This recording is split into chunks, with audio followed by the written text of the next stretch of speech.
Not so far, quite crazier. So before the meeting starts, I'd like to remind everyone present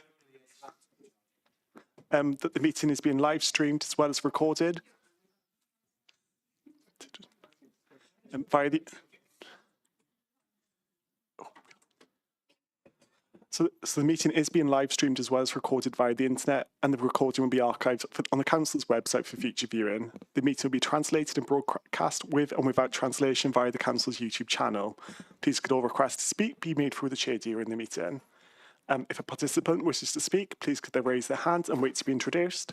Requests from participants in the chamber will be monitored by myself and the chair, and requests for participants attending remotely will appear on the screen once they select the raise hand function located on the bottom left-hand corner of their screen.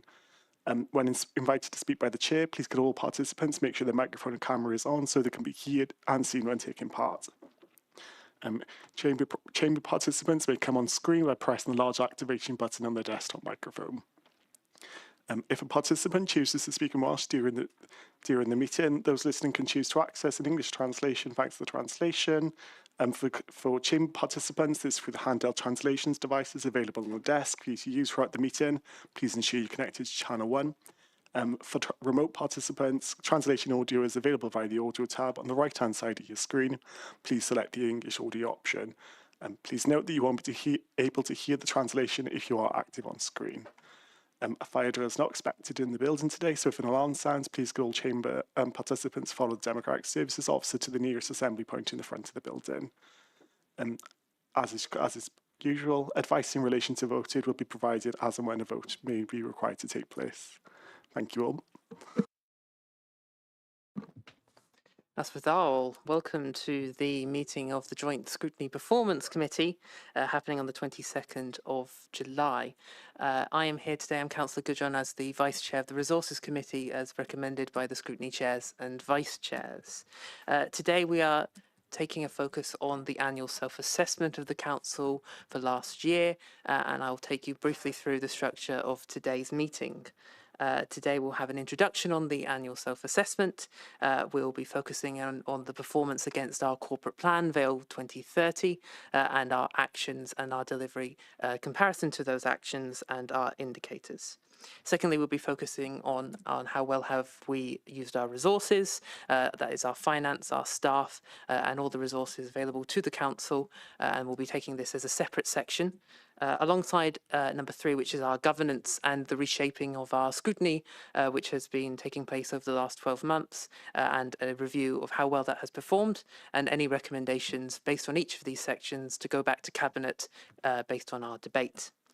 Finally, we will have this time round an overall judgment section for us to take on board any comments about the overall annual self-assessment not covered in the individual sections, and any other bits and pieces that committee members wish to raise as recommendations to Cabinet or for debate with officers. And I'm really pleased to have the entire senior leadership team with us today. Thank you all for being here alongside the Leader of the Council and many Cabinet members. Thank you all. For each section, I'll be limiting officer time at the very beginning to 15 minutes only. After that, we will begin members' debate or before that. Thank you all. I'll now hand over to the senior leadership team. Oh, I do apologise. Sorry. So apologies for today. So we've received apologies from Councillor Ian Buckley, Councillor Sally Haggs and Councillor Sam Campbell. Councillor Johnson. Cynghorydd Cawp a Cynghorydd William. Any other apologies? Marshalsea? Councillor Marshalsea? Councillor Ymddiheuriadau is running a little bit late, but she's on her way. Thank you. Oh, she's here. Councillor Ymddiheuriadau Williams is here, so fantastic. If that's all the apologies, we need to take declarations of interest. Have we got any declarations of interest? No. And minutes of the last meeting, is everyone satisfied with them? I need a mover and a seconder, if at all possible. Councillor Thomas will move and Councillor Goodjohn will second. Superb. Okay, we will now move on to the annual self-assessment. I will now move on to senior leadership team and the Chief Executive, please. Thank you, Chair. I think we've got a slide deck to share for this part of the meeting. Yep, excellent. So if we can go forward a couple of slides, if we can, please. So that's the structure of the meeting, which you've outlined already, Chair. So if we go on to the next slide. So just a very quick recap, the self-assessment process. This is the first one that relates to Vale 2030. So it's looking at year one of our current corporate plan. And in summary, it looks at how well are we performing against our priorities and our wellbeing objectives. 5 wellbeing objectives in total. And members will be aware of the statutory nature of this process. We have a duty to keep our performance under review every year. There are 3 performance requirements as set out on the slides. One is how well are we performing? One is what do we have in place in terms of the use of resources? How effectively are we using our resources? And the third is around our governance, and that is relating to how we take decisions and how we make decisions. The definition of a self-assessment is based on a range of data that we hold. That will inform the judgments that we've made. They're subject to peer challenge across the council for robustness, and just to remind members as well that we have produced an easy read version of the annual self-assessment, which is available for consultation, and that I think will be, unless it's already been shared with all members. So if we move on to the next slide, this, I'm not going to dwell on this, but this just gives you an idea of the lengthy and detailed nature of the process involved. It's something that started back at the beginning of the year, initial discussions through the strategic leadership team on how the approach would look, internal challenge sessions at different times of that early start of the year into the spring, and that culminates in coming here today for scrutiny, and then on to Cabinet, and then a consultation on the same during the summer. And the Governance and Audit Committee will then consider the further draft work in the autumn, in September. And then we will be looking to respond to feedback and bringing the final version of the annual self-assessment through to Cabinet and Council. So if we move forward to the next slide. So in terms of the annual self-assessment, we've also got a moderation framework in place. So we look at this at a directorate level, which we call directorate self-assessments. We have an internal challenge process whereby each directorate self-assessment is reviewed across the council. And then we look at what external evidence we've got and how do we integrate that. And in particular, how do we look at the data that we've got and the opinions that we know have emerged through consultation and engagement, and that gives us an overall assessment and a judgment on our performance. And then if we move to the next slide. So in terms of this current self-assessment, and this is by definition a high-level summary, we consider that it demonstrates that the council is delivering positive outcomes. We're making good progress against Vale 2030 commitments, and we'll delve into that detail in a moment. We're continuing to strengthen performance, and particularly insight and capability across a range of areas. And really important as a public body, we are maintaining effective governance and financial management, which are the building blocks that we require in terms of making sure our decisions are robust and are made on a proper footing, and that our work continues on that legal footing. The self-assessment will also highlight some of the performance and the outcomes that remain inconsistent across services.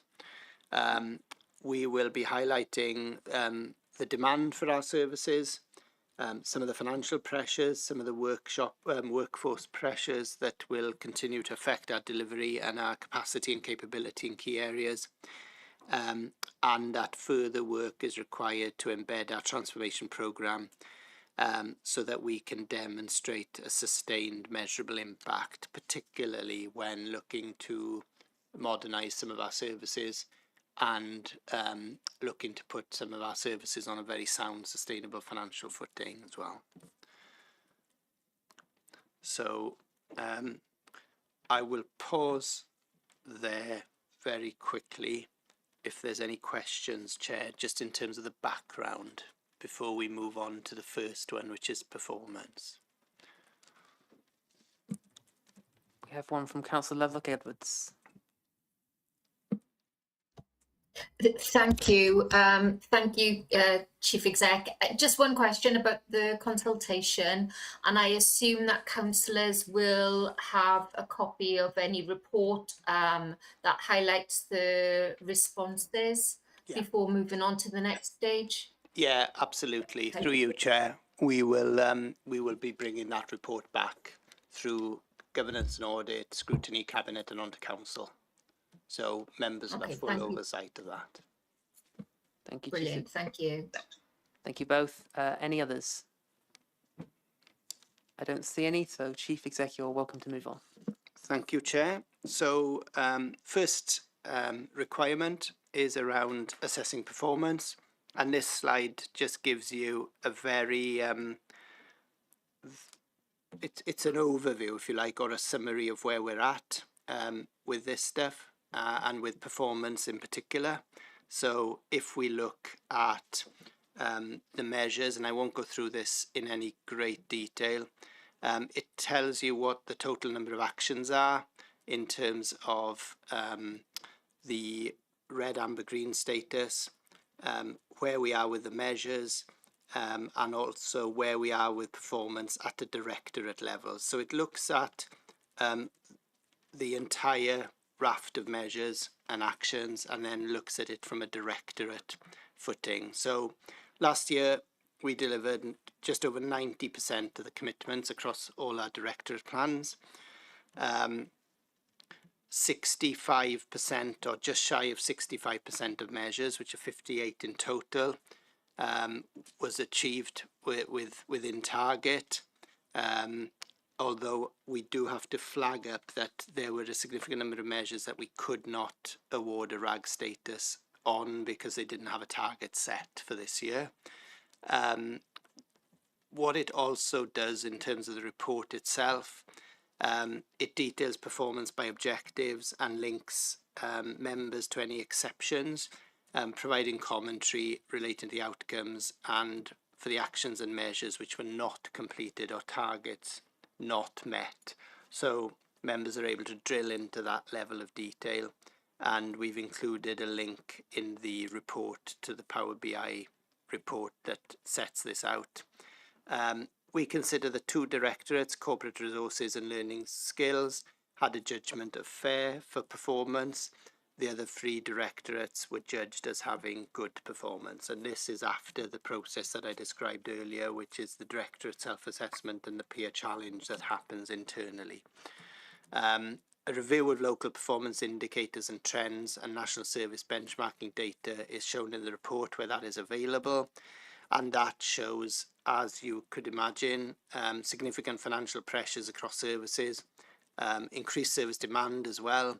But on balance and considering that context, it's found that the council's performance is positive when looking across a range of services. And all 5 wellbeing objectives in Vale 2030 have seen the majority of the commitments for 25-26 delivered. At this point, I will hand you over to Tom to take you through the rest of this section, Chair, if that's okay. Brilliant. Tom.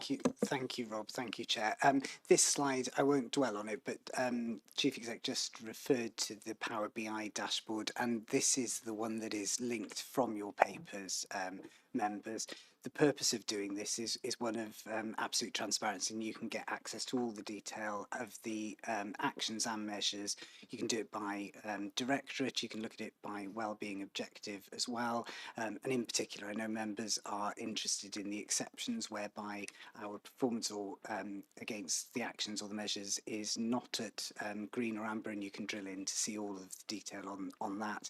Importantly, this is also available for members of the public to have a look at, so by its nature, as Rob was saying, the self-assessment report is a summary, but this provides you with all of the detail on which we've made those judgments. The next slide just gives you an overview that, as Rob was saying, there are 5 wellbeing objectives within Vale 2030. There are also 3 missions that cut across all of those activities, and those missions are around tackling poverty, tackling inequalities, and the climate and nature emergencies. And the self-assessment report highlights a significant amount of activity and focus that has been underway in this first year of Vale 2030 against all 3 of those missions. So in terms of poverty and inequalities, the year saw the Vale Family Campus service be launched, which gives an earlier and more integrated front door to children's services. An increase in the employability support that's been offered from God Ymddygiad at the pod and other venues across the county. There's been expansions in the Flying Start childcare offer, and increased targeted work through the youth service and play team. We know that homelessness continues to be a challenge for Vale residents, and a significant amount of work on homelessness prevention has commenced during the year, as well as the ongoing council house building and the investment in new affordable homes. We've been able to make use of Welsh Government grant funding on a number of different schemes, including warm spaces, most recently thinking about cooler spaces as well as using that funding to support local projects that are targeted at food insecurity. We know that if we're going to make decisions that understand the impact on inequalities, that we need to assess those correctly, and there's been a new approach to equality impact assessments launched during the year, which has a greater emphasis on the use of data as part of that. And complementary to that is the greater engagement that's happened with community groups through the equalities team, as well as the work with schools as well. Climate change continues to be a significant area of activity for the authority, with a focus on reducing emissions through the installation of further PV arrays on a number of buildings. We've also done a significant amount of work this year around understanding the carbon within our supply chain and making that information available to colleagues to inform their purchasing decisions. The Vale 2030 sets out a strong emphasis of needing to deliver in partnership with others, and a good example of that is the work through the Public Services Board in terms of the climate change risk assessment which has been undertaken for the county. The council is now considering how we can add in aspects of climate mitigation alongside the reduction in overall emissions.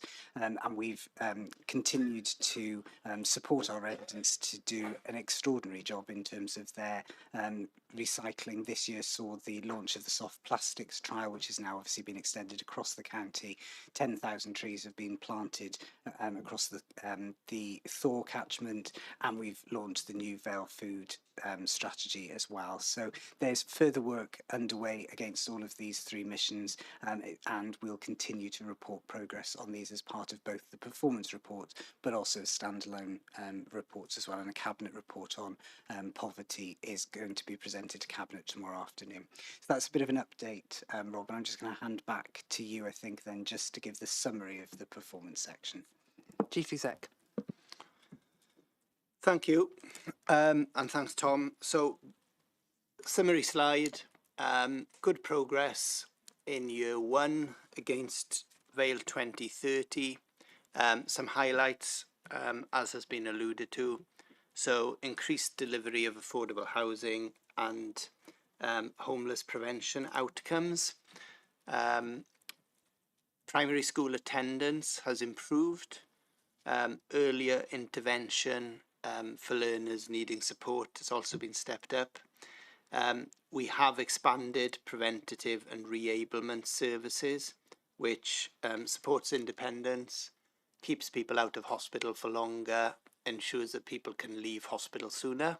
So strong work with the health board in terms of relieving pressures in the hospital setting, but also allowing people to live that much longer independently, which is better for everyone.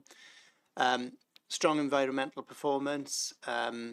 Members are familiar with our recycling work, our rollout of trials across recycling, which is one of the leaders in Wales, which in turn is one of the leaders in the world. So we can be very proud of that work. Lots of biodiversity initiatives, which feed into that wellbeing objective as well. And strengthen performance management and reporting arrangements across the democratic process. That is against a backdrop of ongoing demand and increasing demand for services, financial pressures, workforce capacity in specific areas, and that continues to affect the pace and consistency of improvements across services. In terms of outcomes, we are able to evidence most outcomes, but we have to be better at data in some other areas in terms of measuring the impact of those outcomes. And as I alluded to earlier, there are a significant number of measures which cannot give a RAG rating to it at this moment in time. Moderation, as I said earlier, concluded that overall council performance is good, strong delivery, positive outcomes overall, but it's not yet consistent, sustained and fully evidenced, which would be required for a higher rating. So that concludes the very quick summary on the performance section. Thank you, officers.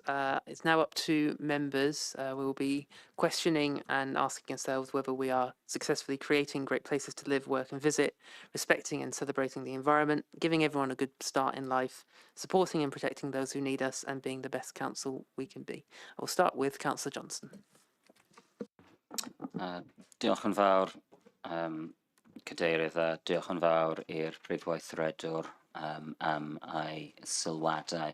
Wna i ddechrau gyda ychydig o sylwadau byr, jyst ei fi ddeall y sefyllfa. Yn amlwg o'r ystadegau yna, wnaeth y gyngor llwyddo gyda nifer o actions, lle roedd hyn yn 90% yn wyrdd, ond yn llai llwyddiannus gyda'r mesurau, a mae hyn dim ond ar gyfer y measures ag oedd yn dilys, lle roedd tipyn llai na 2 treian yn llwyddiannus yn gwyrdd a bron chwarter yn goch. Sut ydyn ni'n esbonio'r gwahaniaeth rhwng y ddau yna ar ran yr allbwn. Hefyd, sut fyddwn ni'n mynd ati, achos allan o'r beth oedd 149 o'r measures, roedd 59, sef bron 40% heb unrhyw ffwrdd o werthuso eleni. Sut ydyn ni'n mynd ati ar gyfer y dyfodol i sicrhau bod mae hyn yn bosib.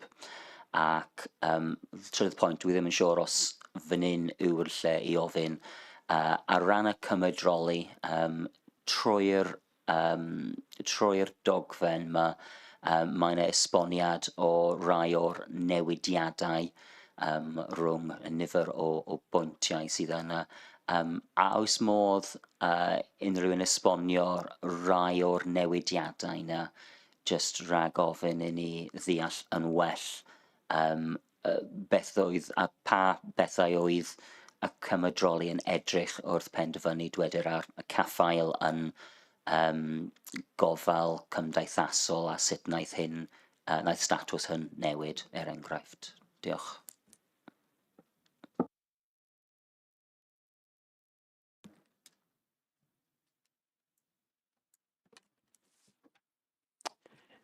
Director of Corporate Resources.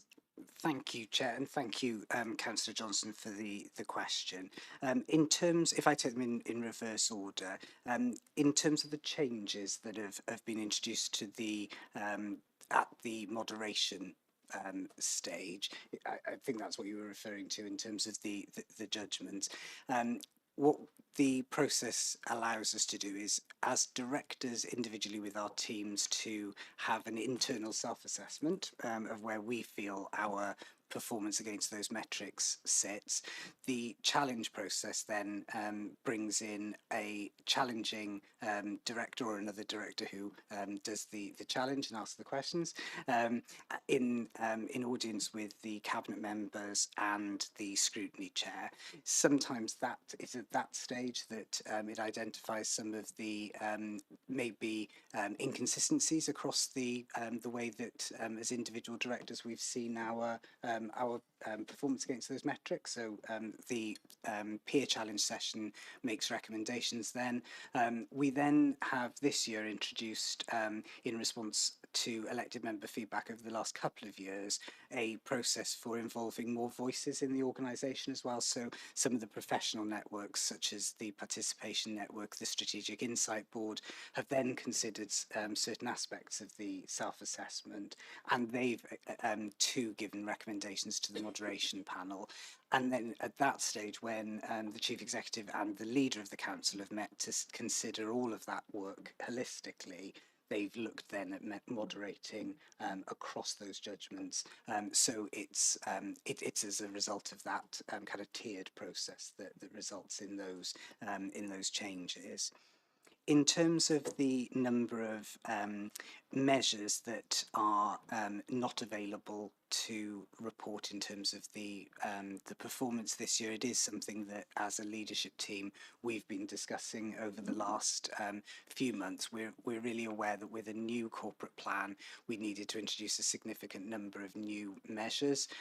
During the first year that often involves then establishing baseline measurements for those. As part of the Directorate planning work that was undertaken and was reported through in the spring to Scrutiny Committee and to Cabinet, directors have individually looked at those measures in order to increase the number of measures that data is available for them. And importantly, what as a leadership team we've tried to focus on is increasing the number of measures that have data available during the year as well. So I remember, Councillor Johnson, one of the comments this time last year that you made in terms of in this area of activity, but also the number that were annual measures. So it's only when you get to the end and 3 months after the end do you know how you performed. So we have looked to increase the number of in-year reporting measures as well. So that's the kind of background to that side of things. Can you remind me, apologies, Councillor Johnson, on the Councillor Johnson. Os dwi'n gallu, so cwestiwn gyntaf fi oedd am y gwahaniaeth rhwng y nifer o actions ac oedd yn llwyddiannus I gymharu gyda nifer o measures. So mae 90% o'r actions oedd yn gwyrdd, lle roedd hyn yn dim ond llan dwy treian ar gyfer y measures, a roedd chwarter o'r measures yn goch. Ac eto, os dwi'n gallu cadeirydd, os dwi'n ddod nôl i'r pwynt am y cymedroli, y rhan fwyaf o'r gwaith cymedroli wedi amrywio rhwng rhwng adrannau, o darnau o adrannau yn newid rhwng bod yn gweddol a rhwng bod yn dda. Mae darn o am caffael ac arian yr adran gofal cymdeithasol wedi cael ei newid o bod yn gwael hyd at bod yn gweddol, ac mae hwn wedi cael effaith ar sut mae'r adran yn ei cyfanroedd wedi cael ei fandio.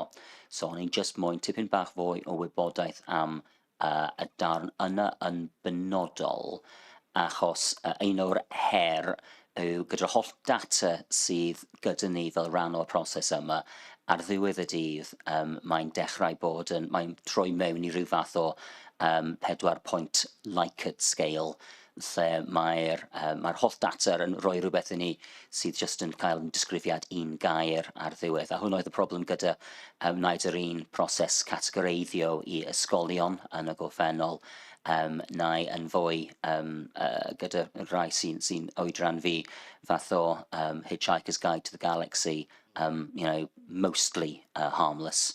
Okay, a beth ydyn ni'n cael allan o'r categoreiddio yna.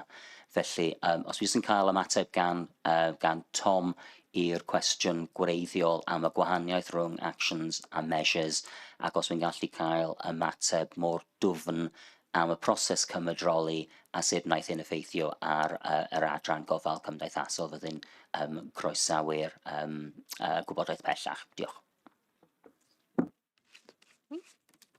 Right. Should we take the Director of Corporate Resources on that first point, and then you can debate within yourself for the second?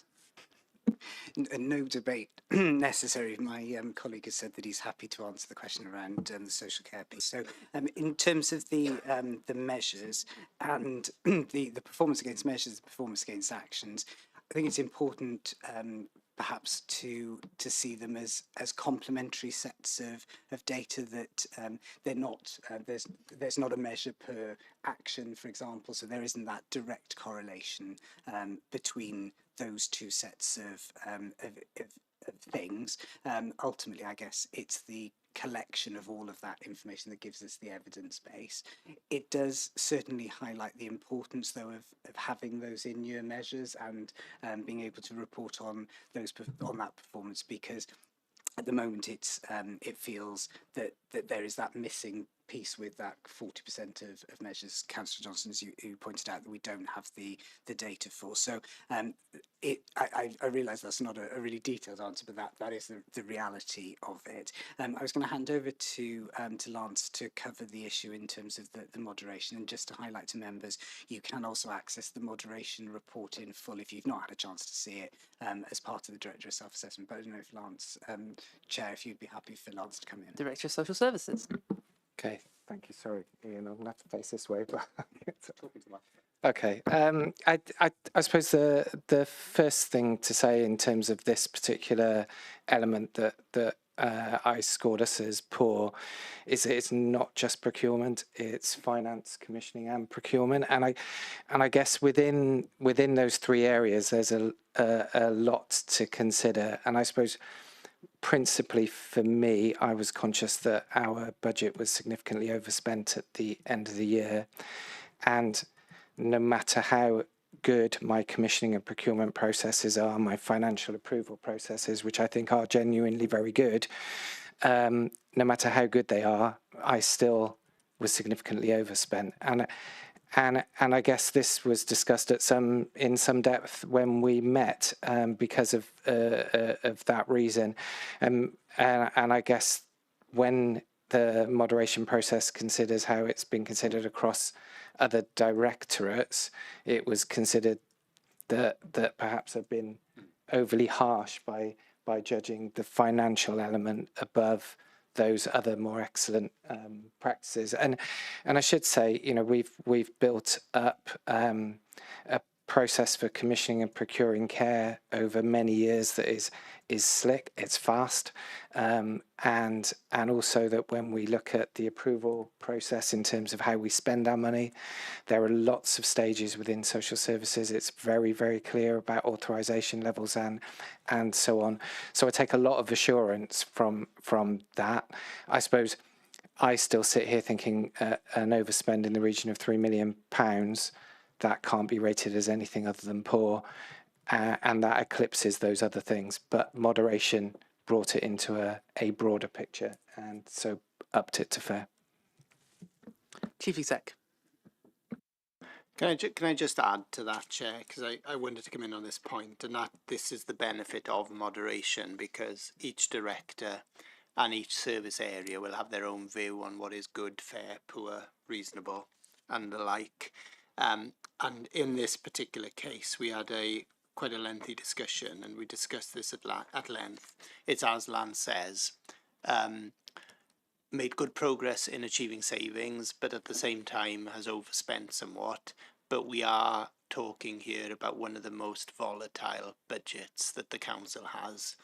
And I think I made the point quite clearly that often in these instances, when you are involved at the sharp end of social care, when you're talking about safeguarding, when you're talking about all the challenges that come your way, yes, you have to be mindful of the budget that you have, but you have to be mindful also of why you are carrying out the work that you're carrying out. And often these are matters beyond your control. And it was felt that to judge this as poor was overly harsh. It's as simple as that. Councillor Johnson, are you satisfied with those responses? Fine. Councillor Franks. Thank you. I'm thinking back to, I think, the last slide of the presentation, giving reasons why we're not achieving a higher ranking, higher rating rather. And I wonder if I think the Chief Executive could remind us what those reasons were. I think it was all in one sentence, so that would be very useful. And the next part would be, what can we do to improve those matters to get us over the line?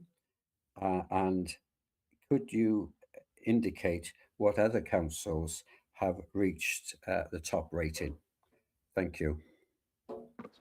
Thank you, Councillor Franks. Chief Exec, do you want to answer that first bit, and then we'll see who wants to take the rest? Certainly. And I think in summary, the performance that we've reached, we felt highlighted good progress, in particular, and Councillor Johnson has alluded to this already, in terms of a number of the actions in Vale 2030.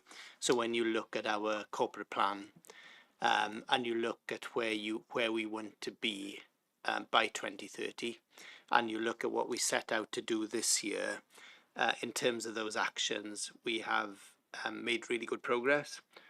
Some of the measures we need to get better at, and we have to reflect the context in which we're operating as well, in terms of financial pressures, and what more could we do if we didn't have those financial pressures. So in that sense, the pace at which we're making progress, the consistency across services needs to get better. We're not able to fully evidence some of our outcomes that we want to achieve, so we need to get better at using data and using that data to inform future decisions.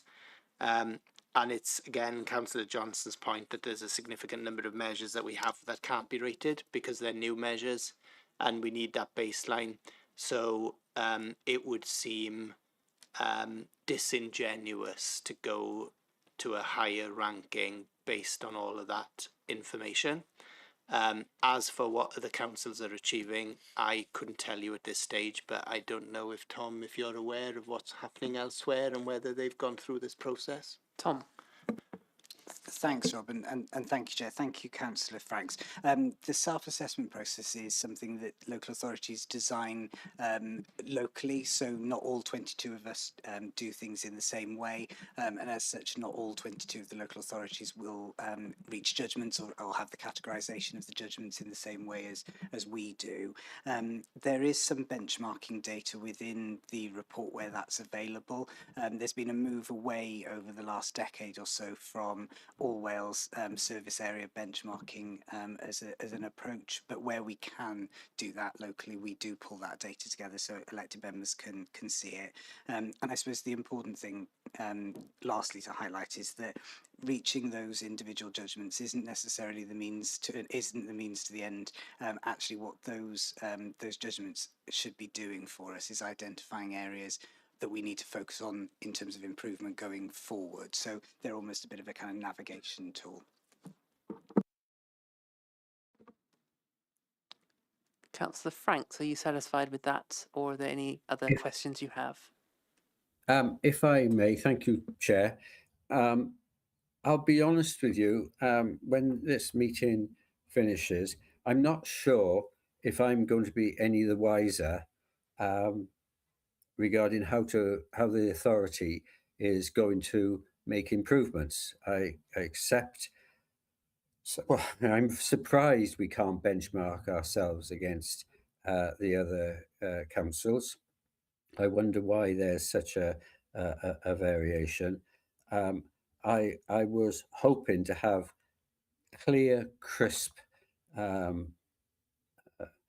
targets that we could be aiming for in this financial year, because we're considering the last financial year. So how will we know this time next year, those of us who are here, that we've taken these challenges on board and have faced up to the problems? Leader. Thank you, Chair.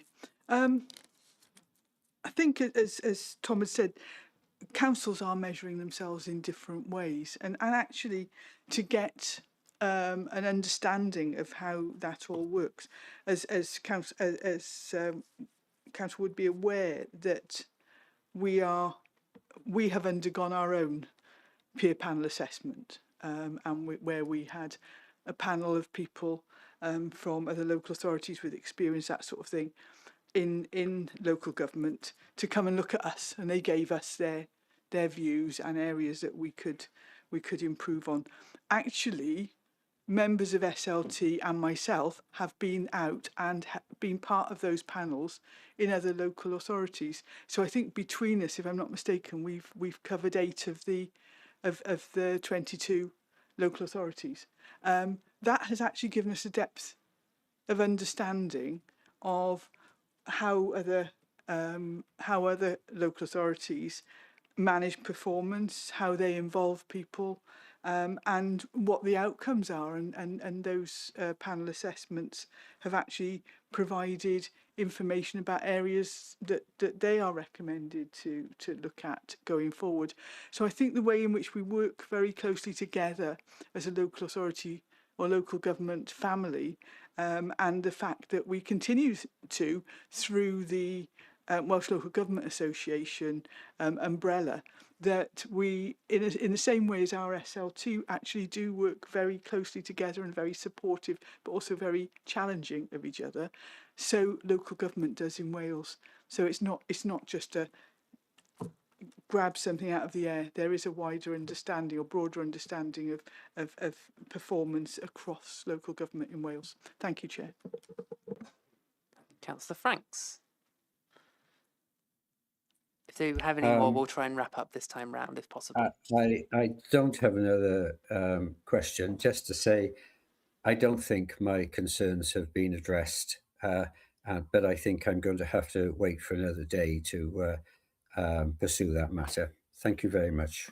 Thank you. And just to remind members that they are welcome to submit recommendations that we can then talk about at the end if they so wish in any part of any section as well.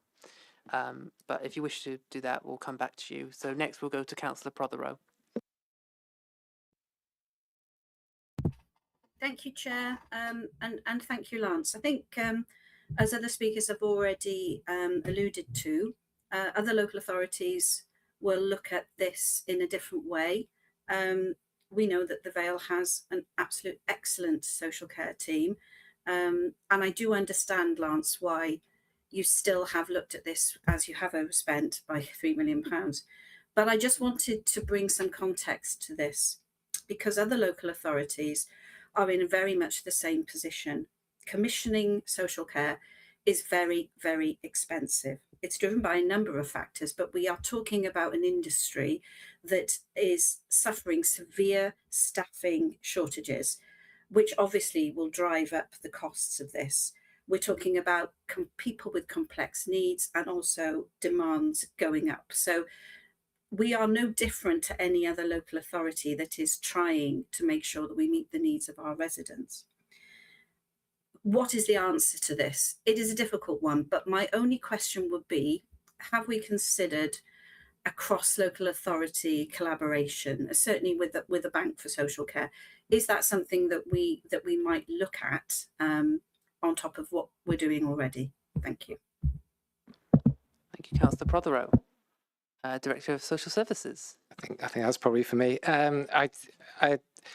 In terms of workforce, we have a workforce plan in place that covers a number of posts or types of role that we know are difficult to recruit to, and I suppose they vary, and I guess the approach to each of them varies quite considerably. And I'll just talk about probably a couple of key ones, otherwise we'll be here for a long time. But if I talk about one that has been a problem for us for a number of years, which is children's social workers particularly.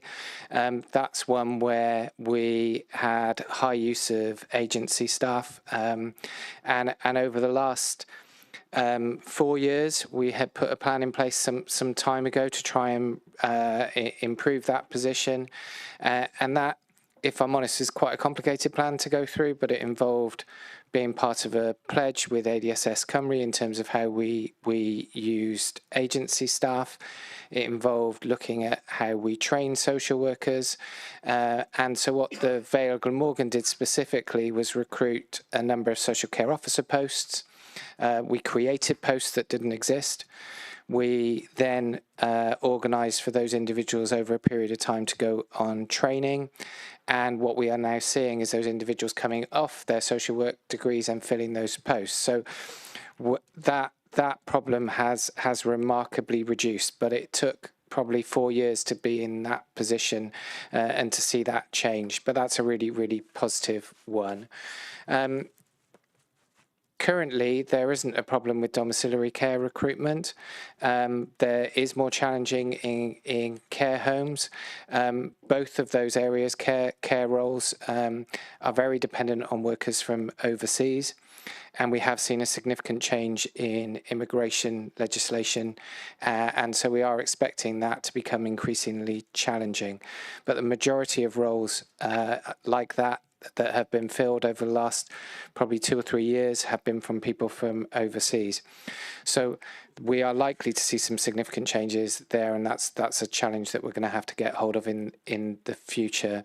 We work in terms of regional approaches. We work with Cardiff and the Health Board and a variety of third sector and private sector organisations through a regional workforce board, which I happen to chair, where we look at those approaches in partnership with Social Care Wales, who support recruitment and retention across Wales, and notably have a We Care Wales campaign, particularly targeting this, as well as providing us with some funding for training.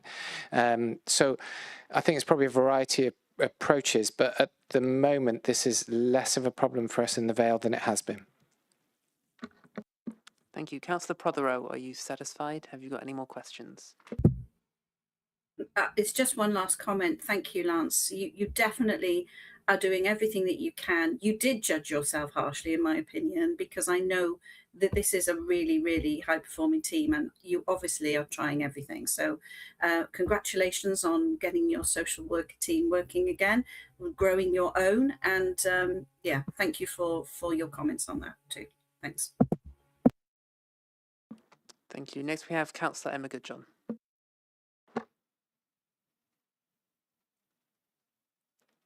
Thank you, Chair, and thank you for the report. I know Tom touched on it earlier about organisation inconsistencies, and I just wondered if you could give us any more information on what we are doing to resolve these and if we are doing enough in your opinion, and what do you envisage the improvement to be like in the future, please? Director of Corporate Resources. Thank you, Councillor Goodjohn, for the question. It's a really good one, and it's a really challenging one as well.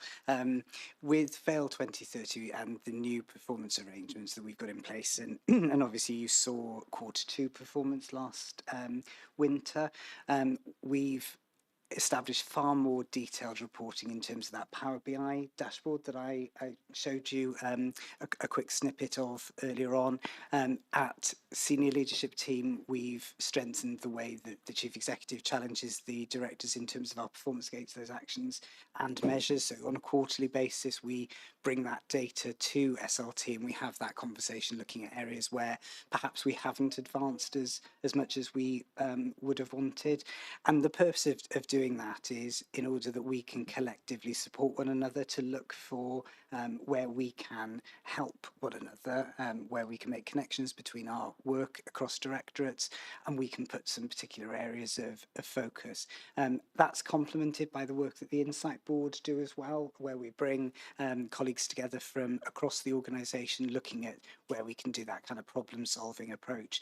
And a good example is the meeting of SLT this morning, where we were discussing about how can we bring together a concentrated focus on some or collective effort on particular areas of challenge. We were talking about some workforce related ones this morning.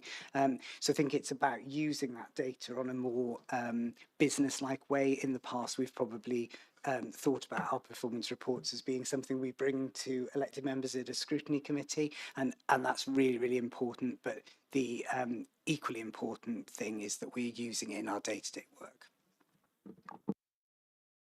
Councillor Goodjohn, are you satisfied? Any more questions? Thank you, Tom. It's really much appreciated, and I like the way we're thinking about the future and changing how we're interpreting things. I was just wondering what the other members were alluding to. Is there a pool of best practice that we can apply to some of the areas that we are maybe not achieving so well on? Thank you. Tom. Thank you, Councillor Goodjohn. And I guess the answer is in lots of different parts to that. The leader alluded earlier to us participating in panel performance assessments, both our own and also going out to support the delivery of PPAs in different organisations. That's a really, really good and rich source of information on how to do things. I had the opportunity to do that piece of work in Newport, for example, and that's allowed us to pick up some really good tips on some of their work, and I know colleagues have experienced the same. Wales is really good to work in because people are really open to sharing. There are lots of professional networks, so I know my colleagues are part of networks of things like the Association of Directors of Social Services. We've got a similar arrangement in terms of learning and skills for education, so we have got access to lots of those. The WLGA are also incredibly supportive through the Heads of Policy Network in sharing information relating to how corporate performance type arrangements are put in place. So we are always looking for that best practice. And in terms of any specific areas of underperformance or performance not quite at target, in terms of the directorate actions, I know my fellow director colleagues will always look to use their networks in order to learn from others in terms of where that practice could perhaps be improved. Thank you, Councillor Goodjohn. You satisfied with that? Yeah. Yes, thanks. Yes, Anyone else got anything to add? That would be appreciated. Leader. Thank you, Chair. Just not to leave it out. I mean, I know, many years ago, people, when elected, thought that meant that they didn't have anything else to learn, and that was, they could make decisions on all sorts. That is very different these days. There is so much training, there is so much information available to members, not just through the WLGA, who do run some very good courses, but actually we are affiliated to the LGA, which is the wider English Local Government Association, and we are able to go to use their resources free of charge.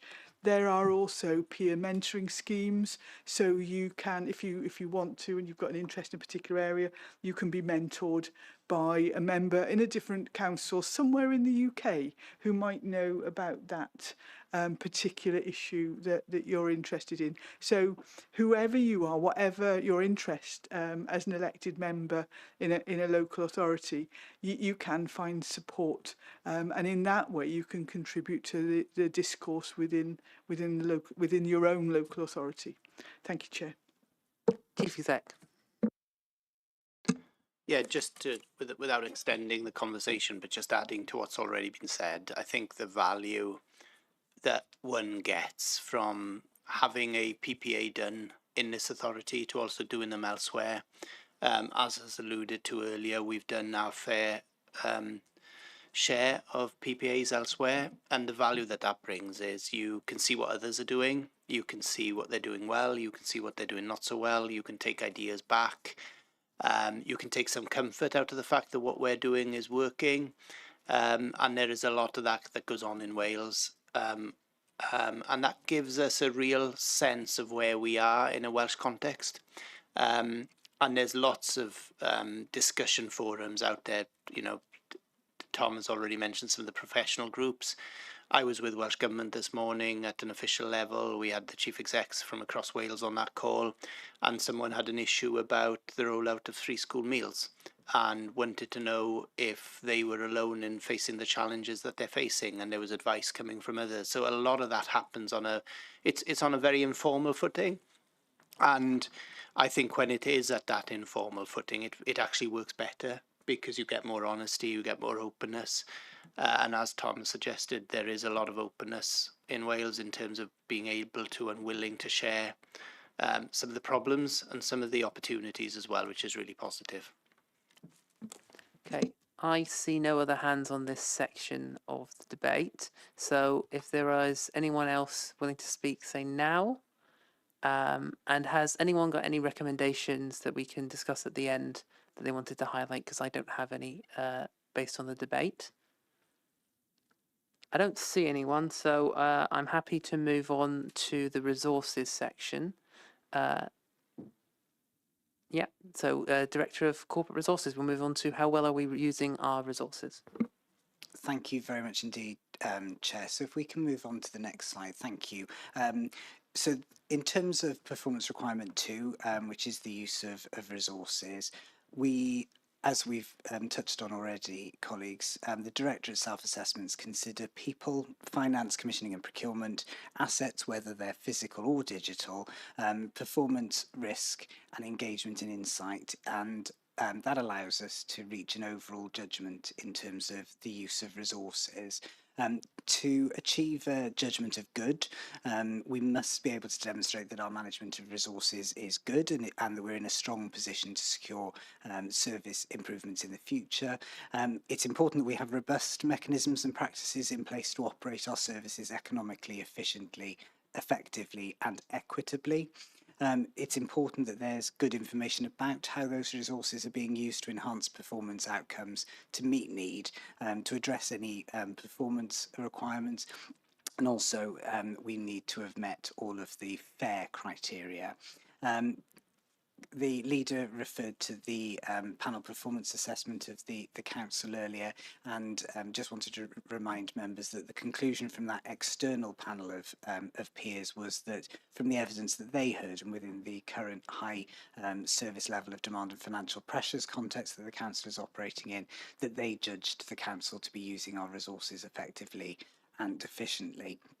The annual self-assessment in terms of the resources section this year highlights that we have delivered a balanced budget and a strengthened set of medium-term financial planning approaches, that there's efficiency and service redesign being delivered through the reshaping programme.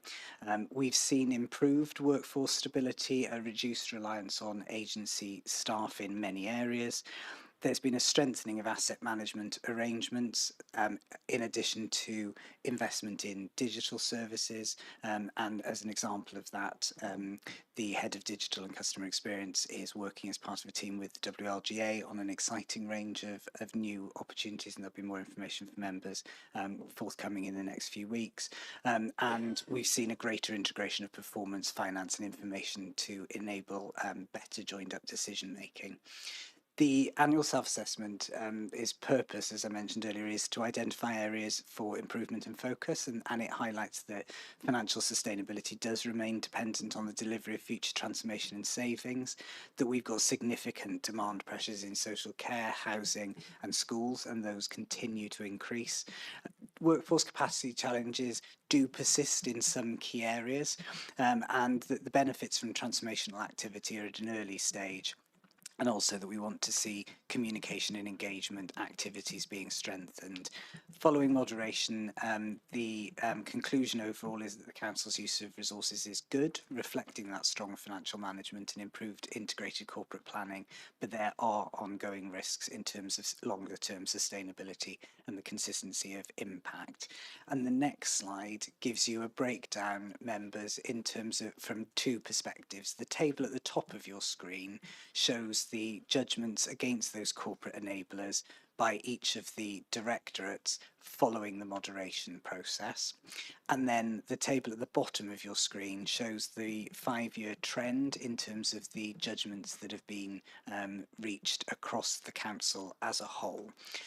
The purpose of this is to identify where those challenges persist and that the areas of focus should be made. Overall, members will see the good use of resources, but the rating for finance, commissioning and procurement as a basket, and for engagement and insight as a basket being rated as fair. What I was going to propose doing, if you're happy with it, Chair, is that as part of the self-assessment, we've identified a series of cross-cutting issues, challenges and areas for improvement. They're reflective of different enablers.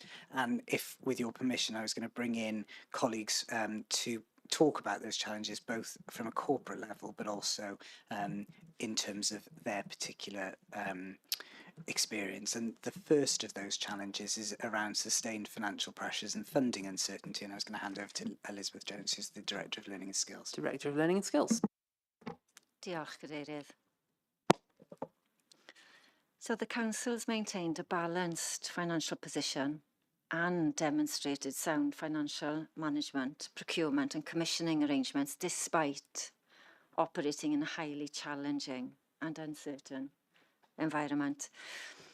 So 80% of saving targets were achieved in the financial year 25-26, but financial pressures remain significant. It'll come as no surprise to members here that the financial resilience of schools is a corporate risk and remains so, and is of significant concern.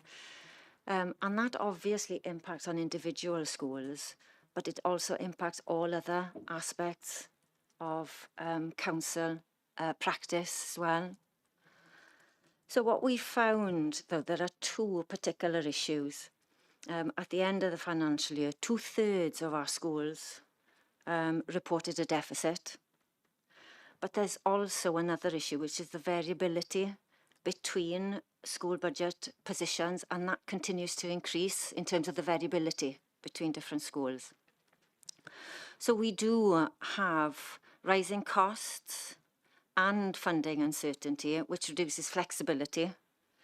And then this really does result in increasing resilience on transformation and savings delivery. Now, the Learning and Skills Directorate continues to work with colleagues across the council and school leaders to address deficits.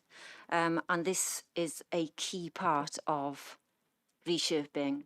So I can give you some sort of examples of early successes, and whilst I'm not suggesting that we're that we need to be where we'd like to be, but nevertheless it does represent successes over the year. So at the beginning of the new year, schools were predicting to come in at a deficit of approximately 10 million at the end of the financial year. They actually came in at a deficit of 5 million. Now, whilst it's still a deficit of 5 million, that represents a Herculean task from our schools, and they are definitely to be congratulated on the huge and immense continued commitment to working with the council. Now, we appreciate that for every action, there is a corresponding reaction, intended or otherwise. So we are acutely aware of the fact that if schools are trying to cut their deficit budget to such an extent, that we do need to monitor the impact of making difficult decisions. And there is a task and finish group that's set up by Scrutiny specifically to look at this, and we will be reporting on that soon. Thank you, Chair. Thank you. Next, we'll go to the Director of Social Services, please. Sorry, thank you. I was going to cover rising demand, and obviously for social services, that's key, and we've heard about that already today. That growth is primarily driven by the numbers of older people over 85 who need care and support, but we also have had rising numbers of children who needed care and support, although 25-26, which is what this is all about, has seen that stabilise. So just for members' awareness, and I'm not sure this is widely known, but both adults and children utilise independent sector providers to deliver support services like domiciliary care, residential and nursing homes, and 75% of the entire social services budget goes on those services that we commission. And so both, I guess, in terms of the demand for those services and the cost can have a significant impact on our budgets. Providers, their costs are increasing, as we know. Some of that is about supporting high utility prices and so on, but also to support initiatives like the real living wage. So we have a requirement to do that. To give you an accurate figure, if I compare this last year with the previous year, we have 172 more adults being supported by social services than we had previously. And we also, in that context, delivered £3.6 million of savings or very close to it. I know we talked earlier about the poor rating because of the significant overspend. And I'm sure there'll be some people who would think that any overspend means that you should be rated poor. I'm sure those same people wouldn't want us to stop providing essential support to 172 additional people who require it. But that is the context that we are working within. And I suppose within this time, we've also made really good progress in terms of developing local not-for-profit accommodation for children. We've also made good progress in helping children remain at home wherever possible and supporting parents pre-birth. We also have continued to deliver support for carers through the Vale Carers Hub and expanded, as we heard earlier, the Flying Start childcare offer. One of the developments you may be less familiar about has been led by my digital colleagues who have helped enhance connectivity between us and the Health Board through a summary care viewer.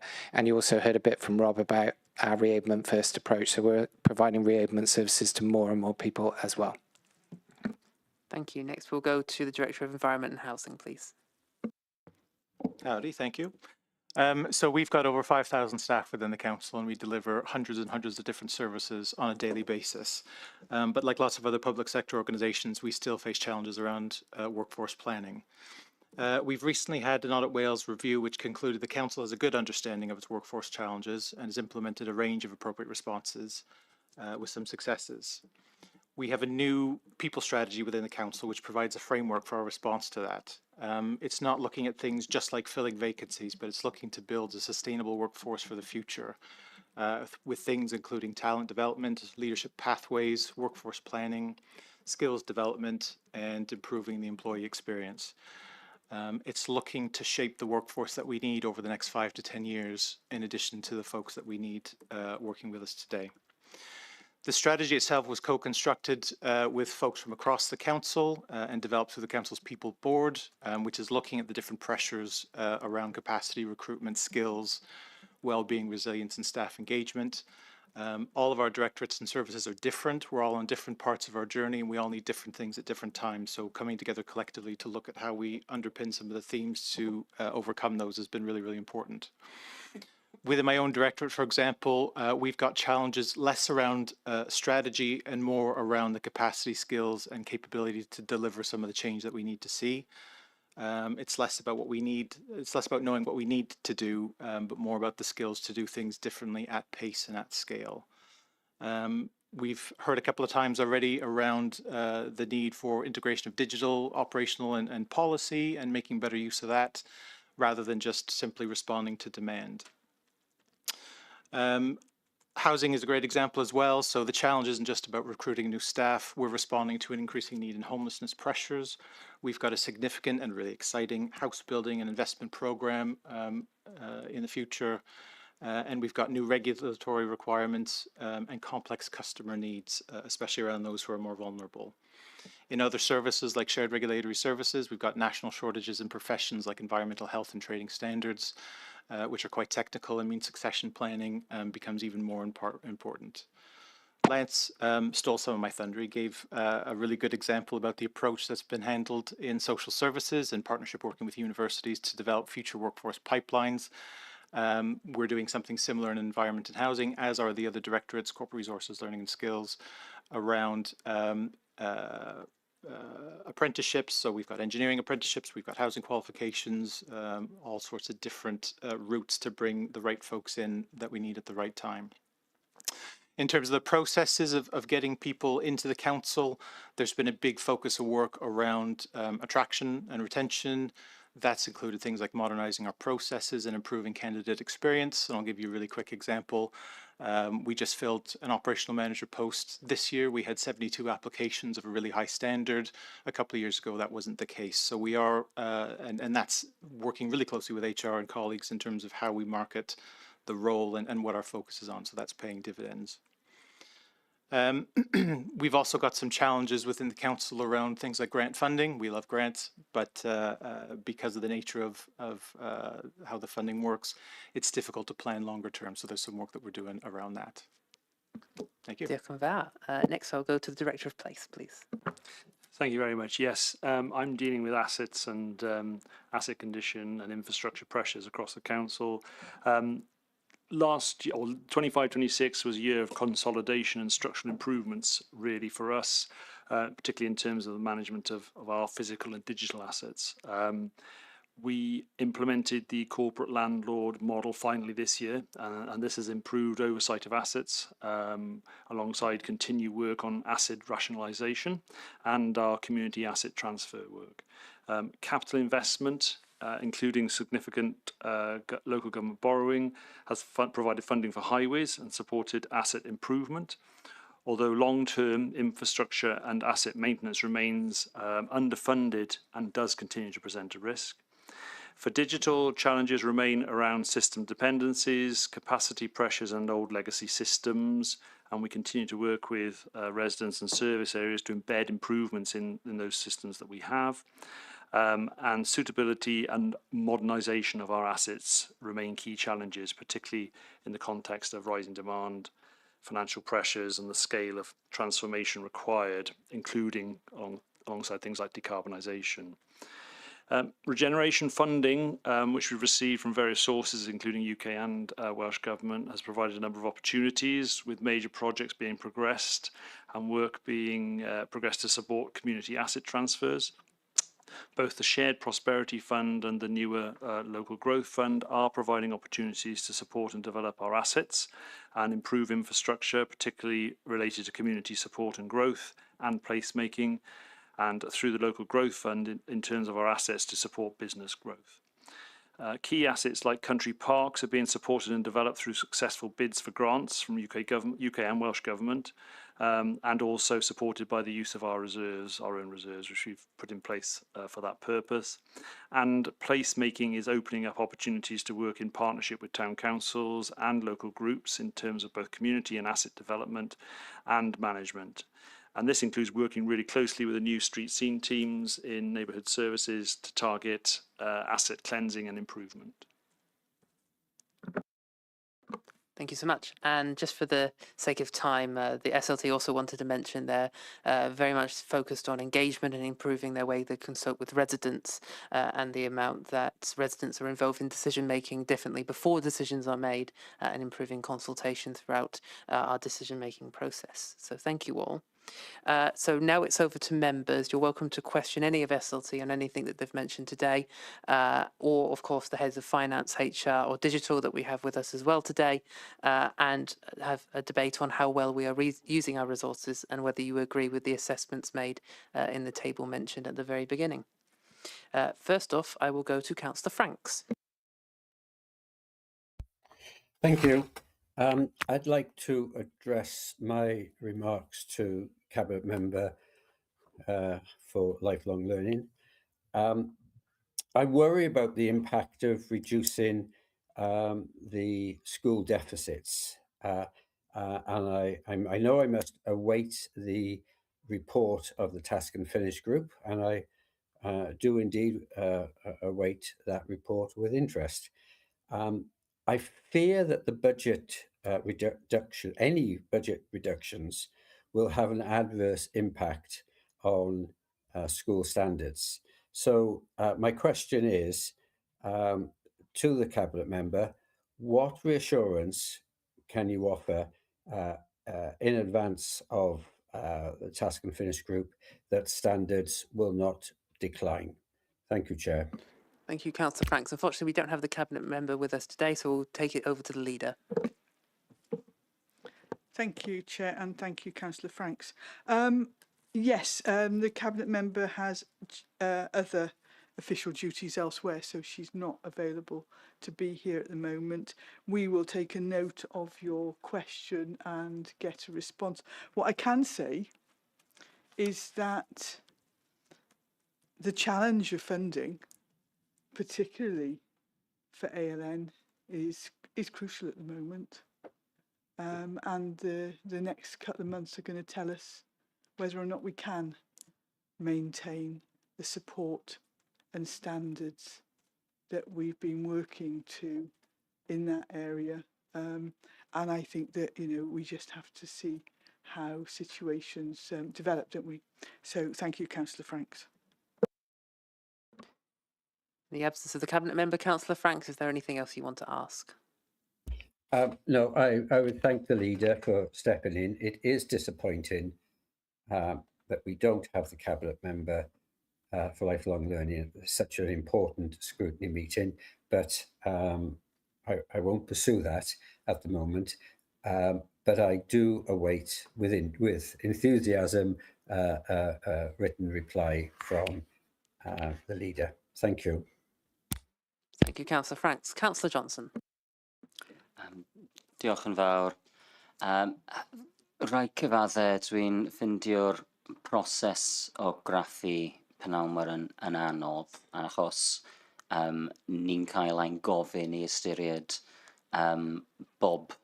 popeth mae'r cyngor yn ei wneud ac yn ei gyflawni, a dwi ddim yn siŵr bod hwnnw'r lle gorau i fynd mewn i'r gymaint o fanylder.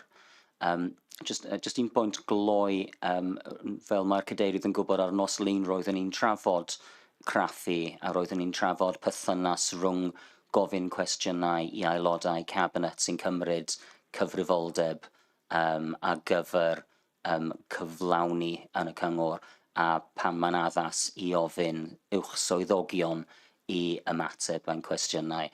A does dim cadarnhad na eglurdeb am hyn.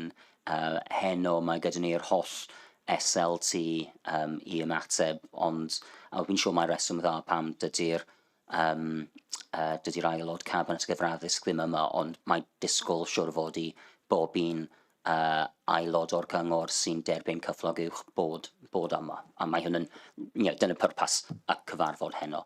Fy nghwestiwn i, gan fod dwi ddim yn credu mae'n addas i fynd mewn i'r manylder, mae gyda ni digon o bwyllgorau a draws y flwyddyn i drafod perfformiad y cyngor, ond just hoffwn ganolbwyntio ar cwestiynau am ariannu comisiynnau a chaffael, ac os rydyn ni'n credu bod hyn, a gan fod hyn yn cynnwys tair darn, Ydyn ni wir yn sôn, pan ma'n ni'n dweud mae'n weddol, ydyn ni wir yn sôn am y cyllid, neu am y comisiynu, neu am y caffael, neu am y tri. Rydw i'n digon cyfarwydd gyda'r problemau ar ran, be maen nhw'n galw fan hyn, engagement and insight, achos ni'n gwybod mae yna gwahaniaeth rhwng agwedd rhan fwyaf o'r gyhoeddus am y cyngor a sut mae'r cyngor yn edrych at ei hunain. Ni'n gwybod mae'r bwlch yna yn bodoli a wi ddim yn siŵr sut dyn ni'n gallu datrys hyn gan fod mae'r cyngor yn dod allan gyda adroddiadau tebyg i'r asesiad blynyddol yma sy'n dweud, OK, ni wedi llwyddo gyda 90% o'r activities ni, ond i'r cyhoedd ddim yn credu, mae darn sylweddol o'r cyhoedd yn credu fel ni'n gwybod o'r let's talk in the veil ac yn y blaen, ddim yn credu bod mae cyngor yn gwneud mor dda a hynny.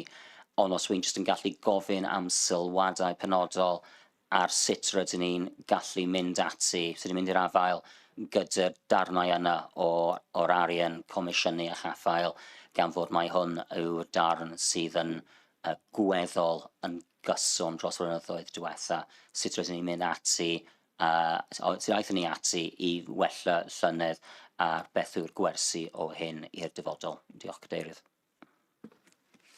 Let me just start by saying, Councillor Johnson, that your comments are very much noted and we will discuss how best to take these meetings in future.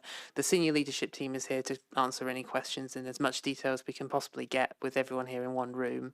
But we will, if anyone else has any comments on the format of these meetings, absolutely please bring it up at the end. That's why we have an overall section as well, if you want to make any changes to the way these meetings work at all. But senior leadership team, I hope someone has decided who wants to take that point. Chief Exec. Yes, thank you, Chair. I think I understand the question. I think it's to do with how can we make a rounded judgment on something that's as wide as finance, commissioning and procurement all in one. I think that was a thrust of the question, looking in Councillor Johnson's direction. Councillor Johnson.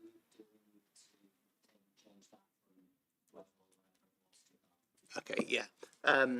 Yeah, and it's the judgment around it being fair and what can we do to make it better than fair, I guess. And thanks for explaining that, Councillor Johnson.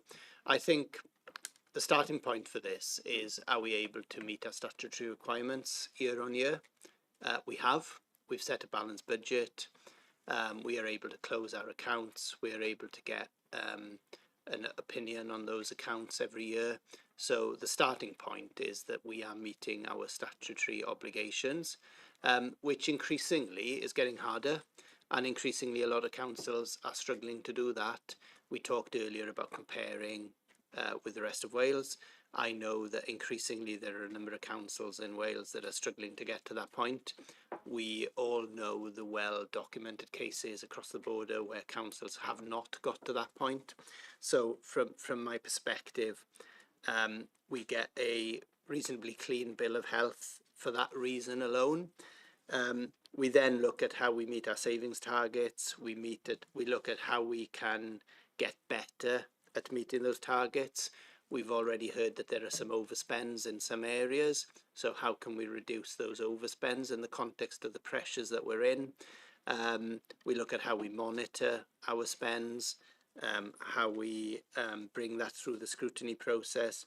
And we look at our procurement processes as well as commissioning. And on the whole, if you look at the evidence in terms of the areas that have indicated themselves as being fair in this space, they are the big spending areas, they're the high risk areas, they're the areas, dare I say, where the public expect more of us.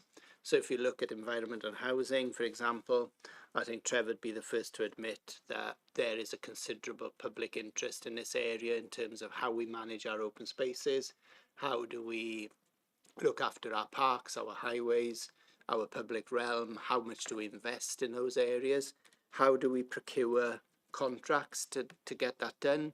Learning and skills, we've already heard about the school deficit issue, how we manage that. We've got that down from a deficit of 10 million in year to 5. there's more to be done in that space. I would rather we weren't in that position at all, but we are. But we're continuing to make inroads in that. And Lance has already explained the social services perspective. So the short answer for me would be continue to set that balanced budget, but continue in future to set it against a scenario where our overspends are less, our savings targets are being met, and increasingly our savings targets aren't met by cutbacks, but they're met by transformation and innovation, which is where the reshaping services prospectus comes in and collides with the medium-term financial planning process. And we are doing that in the Vale, and having been elsewhere, a lot of authorities aren't. So I think fair is probably a reasonable self-assessment. Good would be a stretch. So I hope I've given a few clues as to how we can get that up the food chain for next year. And I don't know if Matt has got anything he wants to add to that. That's a very high-level summary of where I think we are, Chair. Head of Finance? Yeah, I think Rob's covered most of it. I think the thing I would like to add is that specifically in social care and in learning skills, especially around the schools, those are real challenging areas for us to address. I think the other thing I would add is around the importance of the reshaping programme, and that our financial planning actually looks across the medium term, not just in terms of logging and recording what pressures we're facing, but actually the actions that we're going to be taking collectively to balance the budget on a long-term basis, and not just lurching from one financial year to the next. Thank you. Councillor Johnson, are you satisfied? Diolch, Cadeirydd, diolch I Rob a Matt am yr ymateb. Dwi'n gwybod yn fras sut mae hyn yn gweithio, a felly dwi'n derbyn yr ymateb. Yr her, a mae'n yn her gyda'r holl broses yma, yw sut rydyn ni'n cryno'r holl gwaith y cyngor lawr I rhywbeth sydd mor anhefnyddiol fel disgrifio pethau fel da, gweddol, sal, a sut rydyn ni'n gwneud. So dwi'n cael trafferth, mae'n rhywbeth dwi'n ailadrodd bob blwyddyn gyda'r broses yma. Wy'n gwybod mae hyn wedi cael ei gorfodi gan Llywodraeth Cymru I ni cyflawni asesiad blynyddol. Mae'r teimlad bob blwyddyn fel ni'n marcio'n gwaith catref a'n hunain.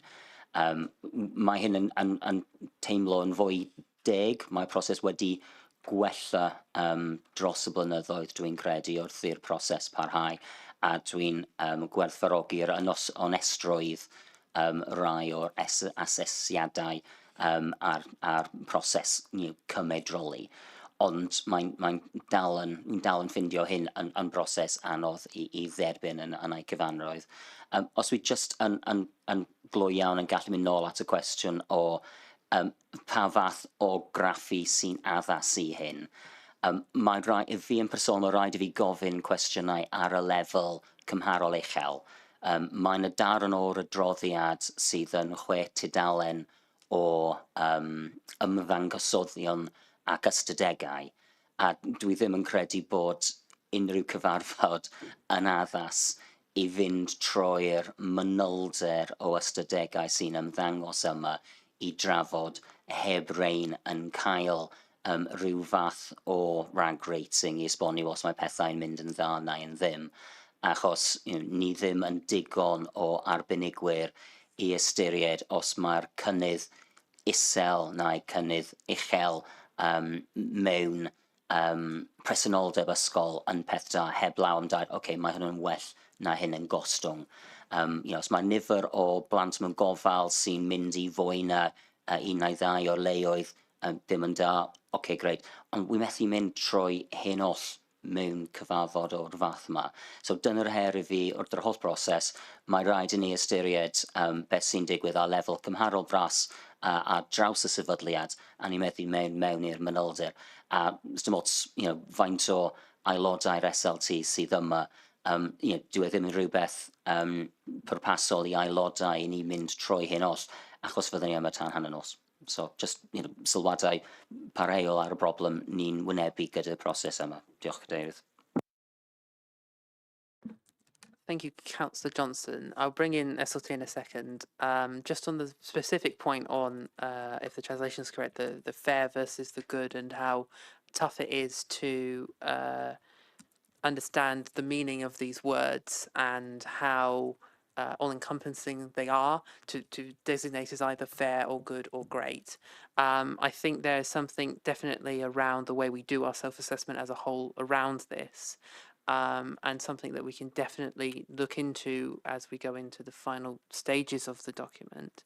And perhaps that is something to recommend to Cabinet to review, and something that even Governance and Audit can have a deeper look at. And on the point on how difficult it is to scrutinise very specific parts of this document, if you have any specific suggestions, we have quite a while until we have an overview of the document as a whole. And so if you have any suggestions before that point, you're welcome to make them, or after the meeting, of course, as well, to Democratic Services. And we will try and do everything we can to encourage debate and encourage scrutiny of this document. If there's better ways to do it, we'll definitely take it on board and review. Okay, let's move on to, so the leader wanted to go first, and then we'll go to the Chief Exec. Yeah, thank you, Chair, and thank you, Councillor Johnson. I mean, this is an area that we've struggled with for I don't know how many years. I've participated in these sorts of scrutinies as a backbencher, as a cabinet member, and as a leader. And we used to have a system where we used to split a rather huge report up and take it to each scrutiny. And then people in learning and culture would want to talk about potholes. And people in social care want to talk about everything except social care. So we could talk about everything. So there was a discussion, and there was a decision made to bring it here to try and simplify the amount of information that's presented, and use sort of digital means to have the Power BI, that sort of thing. And I think that we can have a look and we can see how that works going forward. There is a section at the back of this where we've built in the suggestions of last year. Do we need to look at the suggestions for this year? But I think what I would want to do at that point is build in accessibility for the public, because I want them to see. And actually, exact percentages, while useful in some ways, some of the more detailed information and information about specific services, actually a lot of our members find that more useful to get into an understanding of the service rather than whether it's 0.3 or 0.7. So very much open to having conversations about the best way to do it. This was a move forward from what was felt not to be effective. But if we can come up with another one, then, we should have a conversation. Thank you, Chair. Chief Exec. Diolch, Cadeirydd, fy wna I siarad yn Gymraeg. Beth rwy'n teimlo, mae rhaid cofio yn hyn I gyd yw bod hwn yn mynd I fod yn anodd, achos dyw e ddim yn syml, dyw e ddim yn hawdd. Rwy'n falch bod Cynghori Johnson yn teimlo bod e wedi gwella ers blwyddyn diwetha, a yr her I ni yw sicrhau bod e'n mynd I wella eto erbyn blwyddyn nesaf. A hefyd, os chi'n meddwl am amcanion bro 2030, mae'r amcanion ni yn goroesi ar draws yr awdurdod, a mae hwnna'n fwriadol. Felly bydde torri'r gwaith craffu lawr I adrannau ddim yn gweithio mwy. Achos ni wedi sicrhau bod yr amcanion yn cynnwys themau, themau pwysig iawn I ni fel awdurdod mwyn bwrw mlaen. A mae rhaid cofio hefyd tu ôl yr adroddiad hyn. Mae yna fframwaith mwyn mesu'r perfformiad. Mae yna data diri, mae yna resymau, mae yna ffeithiau. A mae'r pethau hyn ddim yn hawdd i fesur, a maen nhw ddim yn hawdd i sicrhau bod ni'n gallu dadlau dros y pethau yna mewn un noswaith. So felly dwi'n derbyn na. Ac pam chi'n meddwl am y ffaith bod y cyngor yn un sefydliad, ond yn y sefydliad yni mae yna nifer o sefydliadau arall yn gweithio mewn wahanol ffyrdd. Mae hwn yn mynd i fod yn anodd, felly hyn o'n ni wedi sicrhau bod ni wedi siarad ynglyn â materion yn yr ysgolion, ni wedi siarad am y materion sydd yn gofal cymdeithasol. Felly ni yn fi'n teimlo bod ni wedi sgwrsio mwy hyn o'n y beth nelon ni yr un amser blwyddyn diwetha. Felly bydd rhaid i ni parhau ar y daith na i sicrhau bod ni'n neud yr un peth blwyddyn nesaf eto. Diolch. Councillor Johnson, any last points you want to make at this stage? We'll bring you back in further points. Mae'n iawn. Diolch i Rob am yr ymateb. Efallai mae'n werth nodi unwaith eto pwynt o'r cyfarfod Llywodraethu ac archwilio nos lun, sef trosiant yr awdurdod llynedd oedd rhyw 600 miliwn o bunnoedd. Felly mae'n werth roi hyn oll yn y cyd-destun o'r gwariant sy'n mynd trwy'r llyfrau yma, ac felly maint yr awdurdod a'r faint mor fawr yw'r gwasanaethau rydyn ni'n rhoi i bobl. So mae'n just yr her yw sut rydyn ni'n crafu hyn oll ac yn cadw hyn yn siarp hefyd ar yr un pryd. A just dyna'r her i ni gyd wrth graffu'r dogfen yma a graffu'r awdurdod yn ei gyfanroedd. Diolch, Cadeirydd. Datganiadau nid cwestiwn unrhyw. Diolch. Diolch yn fawr, Councillor Johnson. We'll go to Councillor Ymgynghori and then we'll go to Councillor Prothero after that. Thank you, Chair. I just got a couple of questions. One is to do with digital improvement across the directorates. I'm just wondering what these will look like. Will they align throughout the organisation to be future-proof and for best value? I don't know if you want to take one question at a time or... It's fine, yeah. Head of Digital, please. Thank you very much for the question. I think what we're trying to do wherever possible is identify where we can use patterns and capabilities so that we maximise the most value that we possibly can. Tom mentioned earlier that we're looking at how we do that in collaboration with the WLGA and a number of other councils who are looking for these types of efficiencies. At the same time, whilst there will be occasions where those capabilities are reusable and it's the right thing to do, I think it's also really, really important that when we're looking at digitalisation opportunities, it's focused in service improvement. So it's absolutely about looking at the entire service, understanding why we do things, understanding if there's an opportunity to do it better, and because it can be on occasion really simple to automate a bad process. So it's a combination of those reusable patterns and capabilities, but also working closely with the services and also identifying if we can, as I said, deliver those services in a really different way, which might cross over service barriers as well. I hope that helped or answered. Councillor Goodjohn. Yes, thanks, Nikki. That's reassuring and that does answer my question, and hopefully that will provide us with best value as well for our budgets in the future and improve our engagement with citizens and residents. My other question is to do with schools, and I was wondering about the difference in the levels in school budget deficits and if that reflects the numbers of free school meals, ALN, and in-year transfers, basically some of our most vulnerable residents.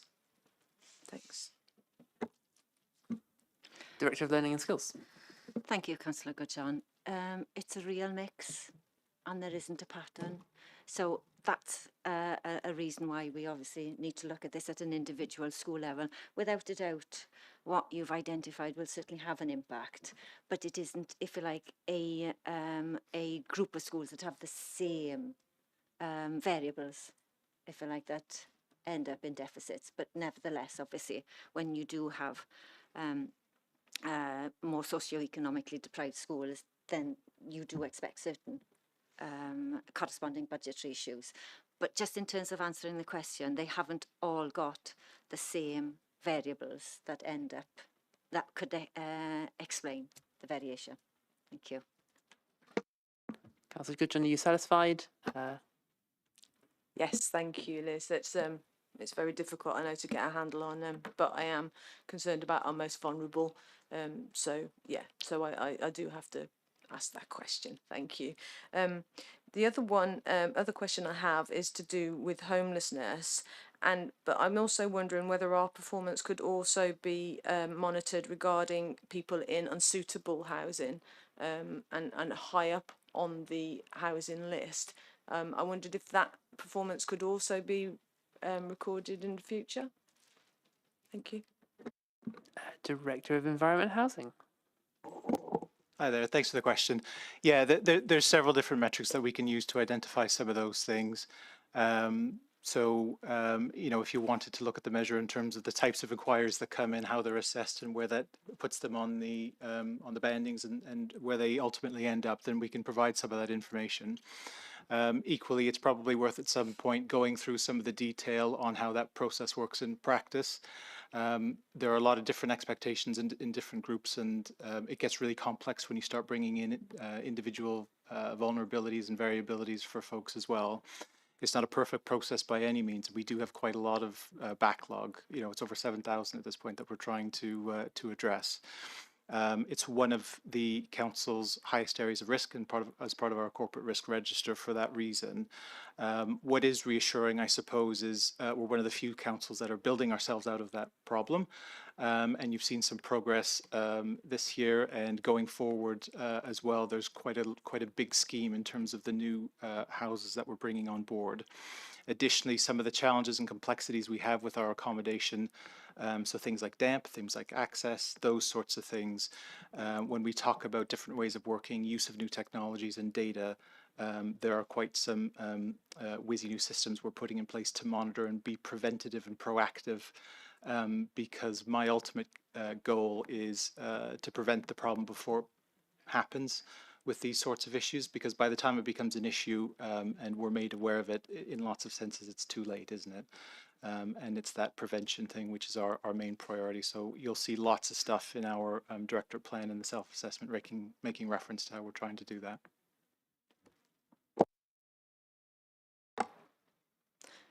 Thanks so much for that, Trevor. I'll be interested in to see what that looks like in the future and how we you know, tackle those challenges, because it's also the waiting time that people in those vulnerable situations are in, and how long they're having to wait, you know, can be years, and I'm really concerned about that. Thank you. Right, thank you. Next is Councillor Prothero. Thank you, Chair.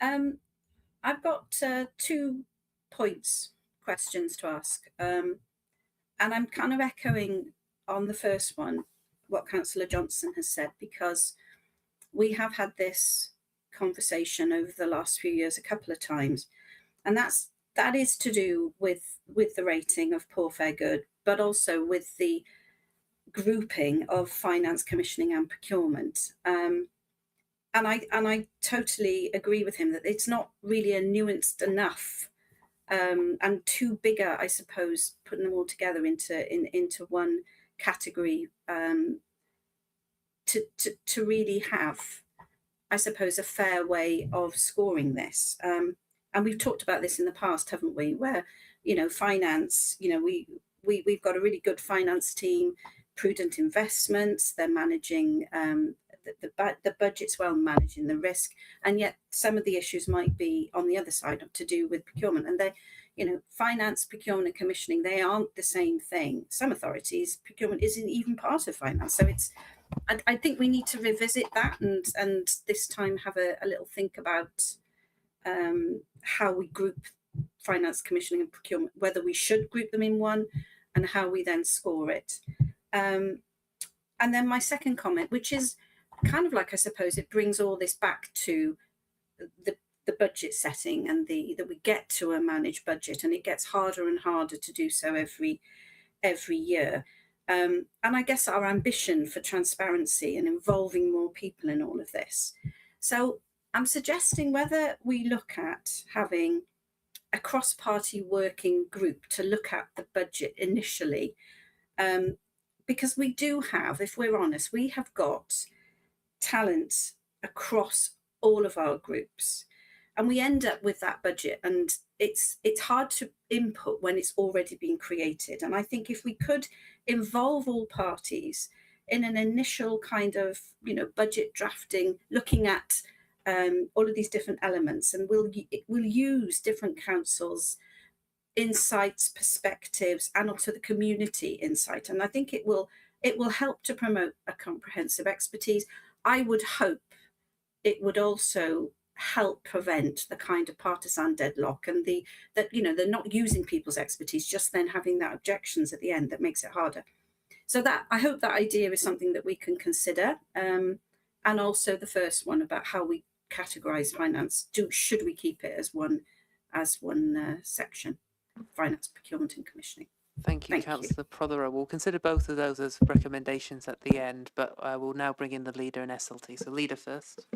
To be honest, I think Councillor Prothero's bugged my office. That actually it is a discussion that we've already been having in terms of the budget process this year. I think it's been frustrating for everyone to actually have lots and lots of meetings talking about the budget, but then when you actually get to full council, that there's a big argument and a vote. It's going to be much better if we can have a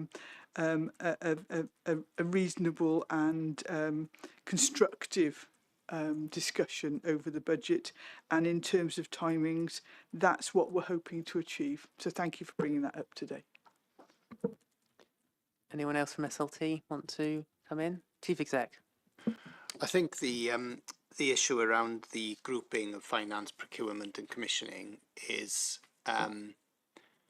it's a balance, isn't it, from my perspective, because we did discuss this earlier, to be fair. It is difficult to make a judgment when you're looking at issues as straightforward as, do we meet our budget, do we set a balanced budget, do we close on budget, on balance, and then the commissioning process is a whole different animal, so is procurement.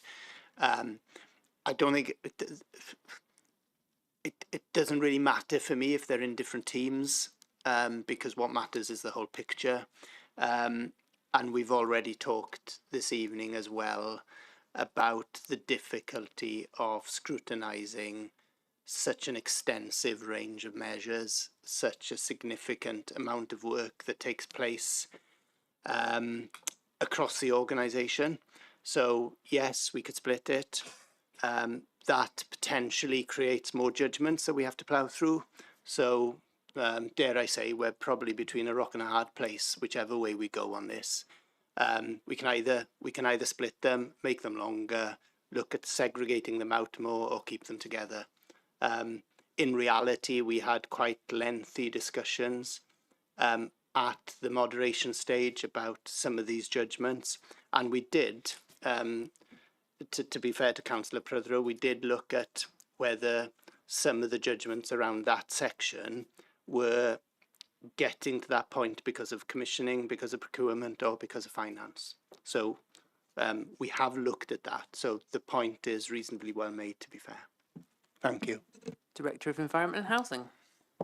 Thanks. Just to give you a directorate perspective on some of that, because we have had lots of discussions around, do those themes go together? For me, they do, because for me, the magic happens when you start to compare the three of them rather than looking at them in isolation. So finance is dollars and cents. We're also looking at the value of how we're spending that money. In terms of procurement, it's things like social value. Social value has a massive impact in terms of some of the outcomes that we have in education, social services, equity, poverty. those sorts of things. So the risk is if we look at them purely in isolation, then we're only looking at 50% of the solution, whereas if we do a little bit more work and look at it and cross-reference some of that information across how much money do we have, what types of services are we buying, what's the value for that, is it cheaper to deliver it ourselves, and when we are spending hundreds of millions of pounds on capital schemes, house building programs, school building programs, what are we getting in return for that? That's addressing some of the needs that we have for our communities. That's where some of the transformation comes through for me. It is really hard when you look at a sheet. You know, I think about it in terms of our directorate plans. It's 352 pages. It's 25 hours worth of reading at an age 9 level. It's really hard to access across 132,000 people in the Vale. What this does is provide a starting point to work backwards, which is helpful, and it gives you a line of inquiry. These sorts of, our self-assessment isn't something that we look at from a directorate perspective in isolation. The same with our directorate plans, they're not looked at in isolation. They're continually revisited, and when you go through some of the information in there, a lot of the key terms are so what. So we've talked about all of these things, some of the challenges, some of the common themes, so what are we doing about it? So we would expect to continue those conversations throughout the year at lots of different forums, internally, externally, through scrutiny committees, and at least through this sort of mechanism, we've got a basis of information to go back and refer to. And with the stuff that Tom and the team have put together for data geeks like me, if I want to drill down and start to correlate different parts of information and see what the impact is and measure that and put a quantum next to it, I can do that. Equally, if I don't, I want to look at the narrative, the storytelling around it, or some of the impact, then that information is accessible at different levels for different folks. So that's just a directorate perspective. Thank you. Councillor Prothero, is there anything else you wanted to ask or make comment on? Just really to go back to the reason behind my ask. You know, we are trying to scrutinise in this self-assessment the work of the council, and it's harder to do that when we have a grouping which covers a very wide range of specialisms. And I hold my point. Finance isn't procurement, and it's probably easier and it would be more nuanced if they weren't together, just for the purpose of scrutiny. But thank you. Thank you, Councillor Prothero. Next we'll go to Councillor Lloyd Selby. Thank you, Chair. I spent a lovely day today at a fantastic event being run by our Flying Start team in Pencoitry.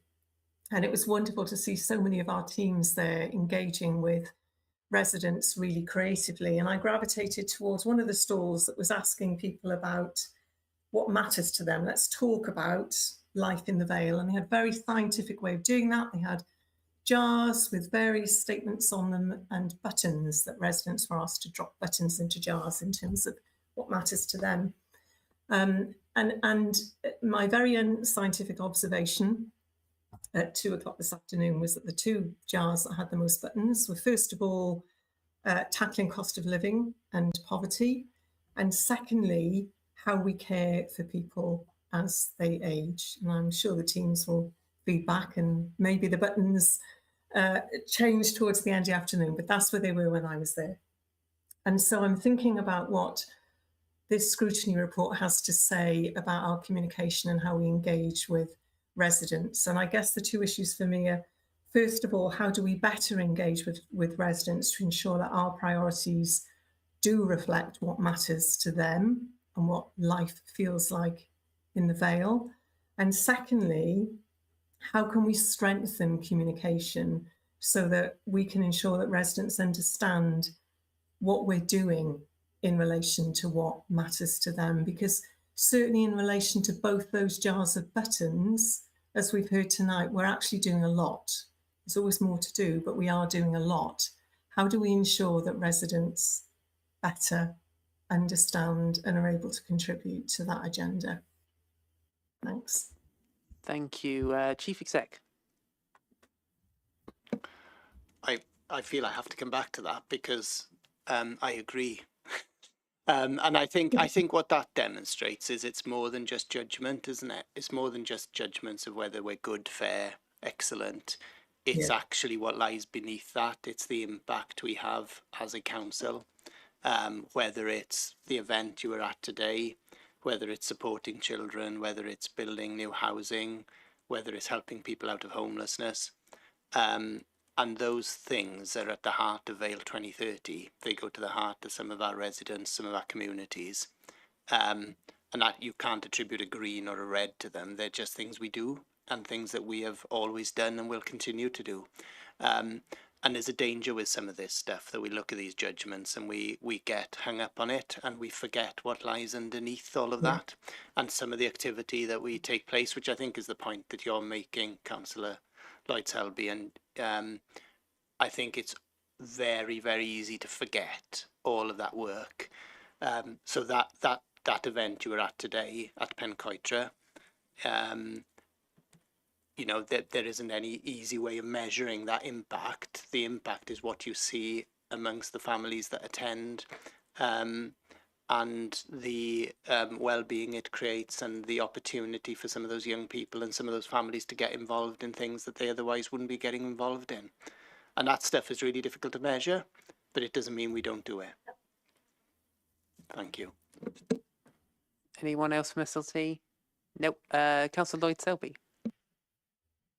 No, that's great. Thank you. I'm going to take this opportunity shamelessly to congratulate everybody that was part of that event today, because it was absolutely fantastic. And I think there were thousands of people there who would echo that. There are things that we do very well in the Vale and we should be justifiably proud of. Thanks. Thank you, Councillor. I don't have any other hands. So are there any other last points or questions people want to make before we move on? No, I'm going to recommend that we take a 5-minute comfort break before moving on to the next section, just because of time. So we'll reconvene at about, should we say, 7:02, if that's all right. Thank you all. At the next break, we'll consider the reshaping of scrutiny, our governance arrangements and any changes we want to make for next year, and our overall judgment as a self-assessment. Thank you.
Okay, everyone, we'll be starting again in a second.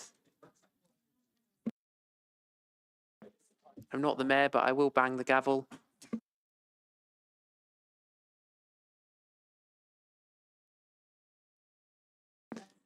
Okay, thank you, everyone. So next we'll move on to part 3 of this item on our agenda, governance. So this is about how effective is our governance. So I will move on to the Chief Executive to take us through this section.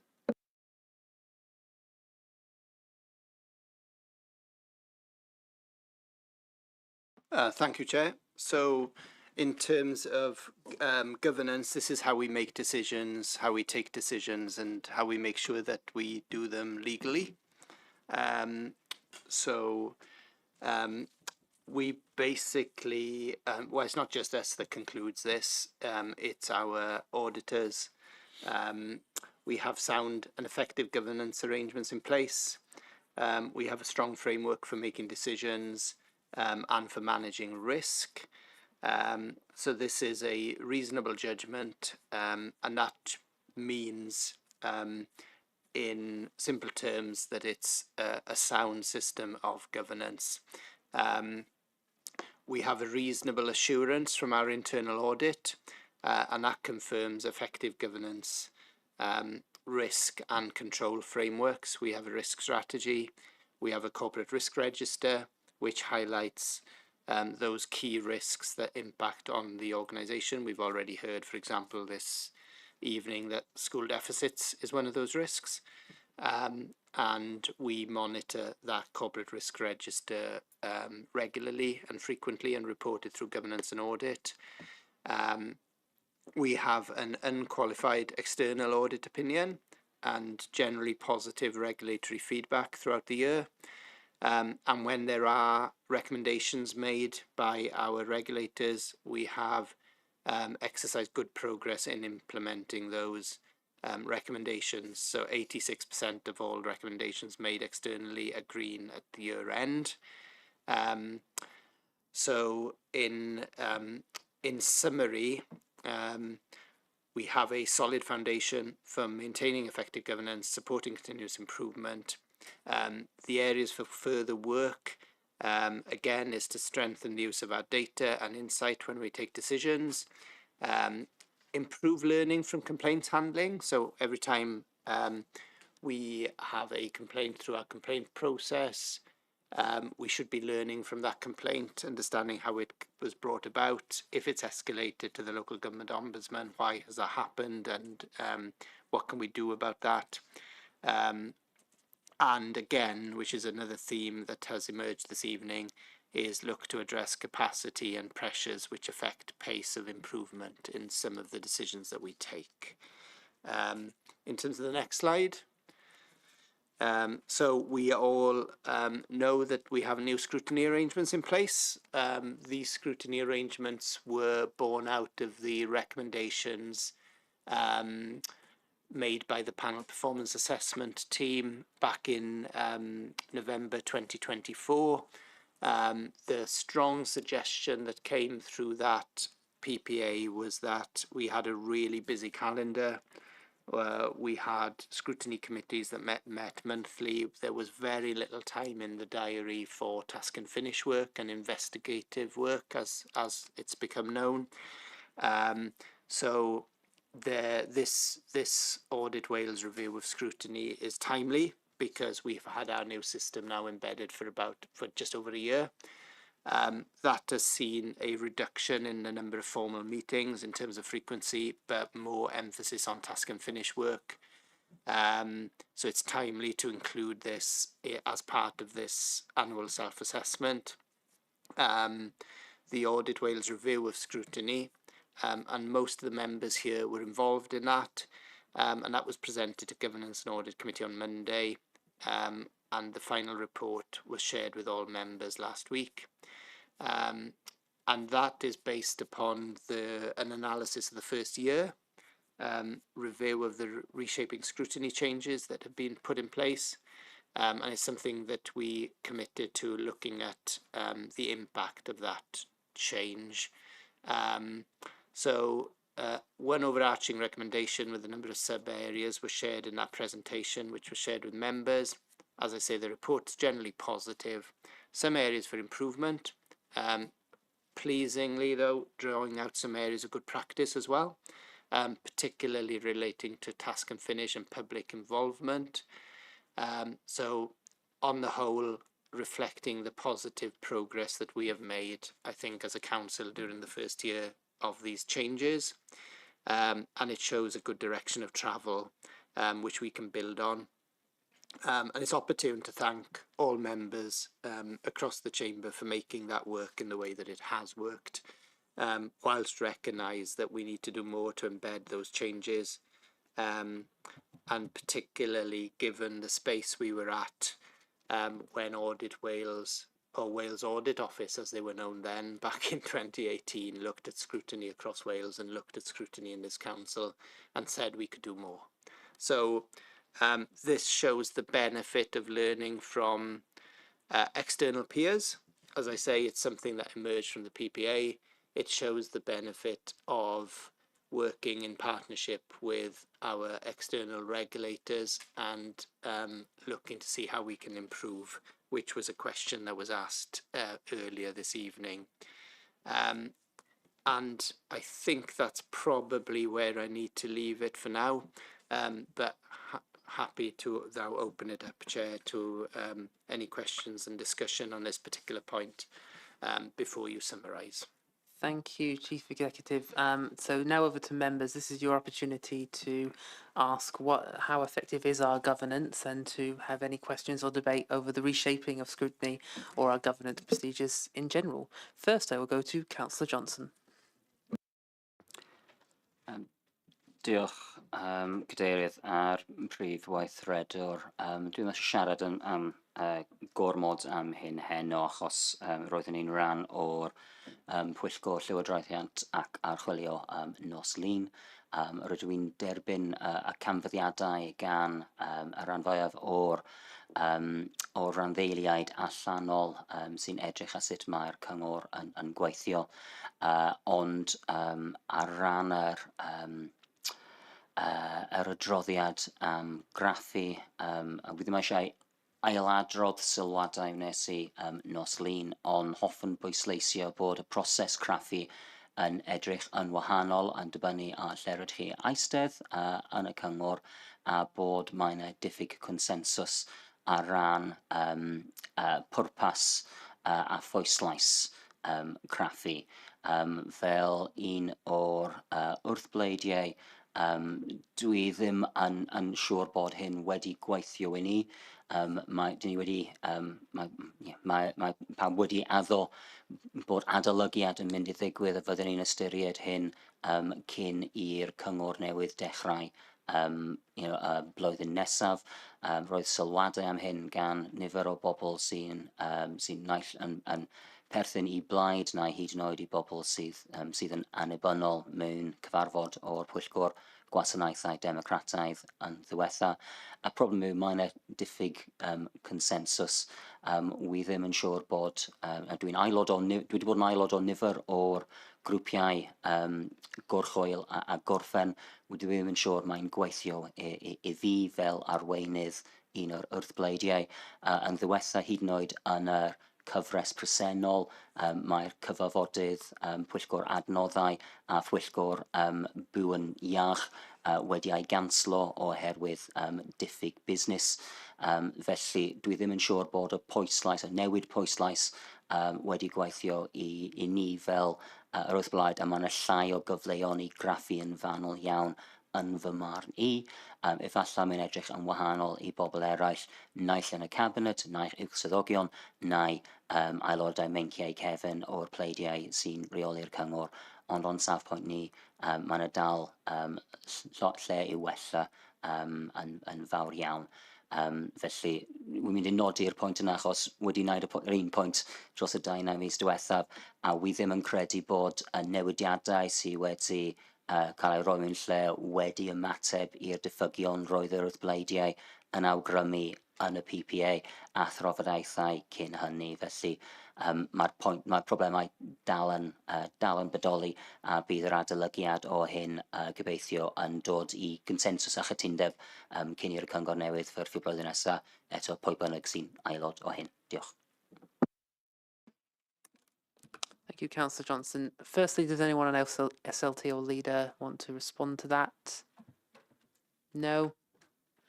Just to ask Councillor Johnson from a chair perspective, are there any specific changes that you would like to see to the process? Because this is one of our steps in our evaluation of reshaping scrutiny, and so it would be fantastic for you to make any either recommendations or just comments yourself as to what could be changed. Dwi ddim yn siŵr os, cael fy ngofyn ar y hwff lle gorau I drafod hyn. Wi ddim yn hollol siŵr beth yn union yw'r proses o'r adolygiad sy'n mynd I ddigwydd o'r Pwyllgor Craffu. Os mae hyn yn cael ei amlinellu, rydyn ni'n gallu gweithio ar hyn yn ystod misoedd nesaf. Ond o safpwynt fi yn personol, dwi'n teimlo mae yna llai o gyfleon I graffu ac yn cael diweddaru ar Perfformiad y cyngor sy'n dod ar draws I ni. Dwi'n treulio amser ar bwyllgorau gorchoel a gorffen yn edrych yn fanwl iawn ar waith gyregddau y cyngor, a maen nhw'n diddorol iawn I fod yn rhan o'r ein, ond dwi'n colli'r darlun fawr o sut mae'r cyngor yn perfformio a'r materion sy'n codi ar ran bwysigrwydd. A dwi'n credu mae'r ffaith mae ni'n cyfarfod yn llai aml, mae Pwyllgor trosolwg Adnoddau yn cael llai o waith, gyd yn bwydo mewn i'r teimlad gan fi yn personol bod dwi'n llai ymwybodol ar beth sy'n digwydd a cael llai o rybydd neu ragrybydd ar problemau sy'n codi ar draws y cyngor nawr nag oeddwn ni dan y system blaenorol. Efallai bydd gan pobl eraill barn wahanol, ond wi ddim eisiau mynd trwy'r manylder heno, wi jyst yn nodi'r ffaith bod y ffaith mae'r Audit Wales I dod yn nôl ato mi ddweud rydyn ni'n hapus gyda'r trefniadau ar ôl y blwyddyn gyntaf ddim yn profi bod cynghorwyr yn yr wrthbleidiau yn fodlon gyda hyn, a nodir hefyd ar ran y grwpiau gorchoel a gorffen. Mae un plaid yn benodol fallai ddim yn chwarae ran ddim yn cymryd ran yn y ffordd rydych chi'n gobeithio bydden nhw yn ystod y proses yna ac yn wrthwynebu ar ddiwedd, felly dydyn nhw ddim yn cael eu cwmws tu fewn y proses ac oedd y pwrpas tu ôl hyn, ac oedd un o'r pethau roedd pobl yn rybuddio amdan cyn I hyn cael ei cyflwyno. Diolch. Thank you, Councillor Johnson. And if anyone else wants to raise points or recommendations on this matter, they're welcome to as well. Leader. Thank you, Chair and Councillor Johnson. It was a discussion that we had a lot, but I will say, ultimately, scrutiny should be, to all intents and purposes, self-directing. The scrutiny function of this council is part of the democratic process. And as Cabinet, we want scrutiny to work well.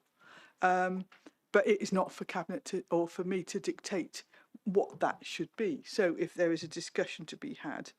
But what I would say is that having fewer meetings or less frequent meetings has opened up an opportunity for task and finish. That is actually in its infancy. Some have worked better than others.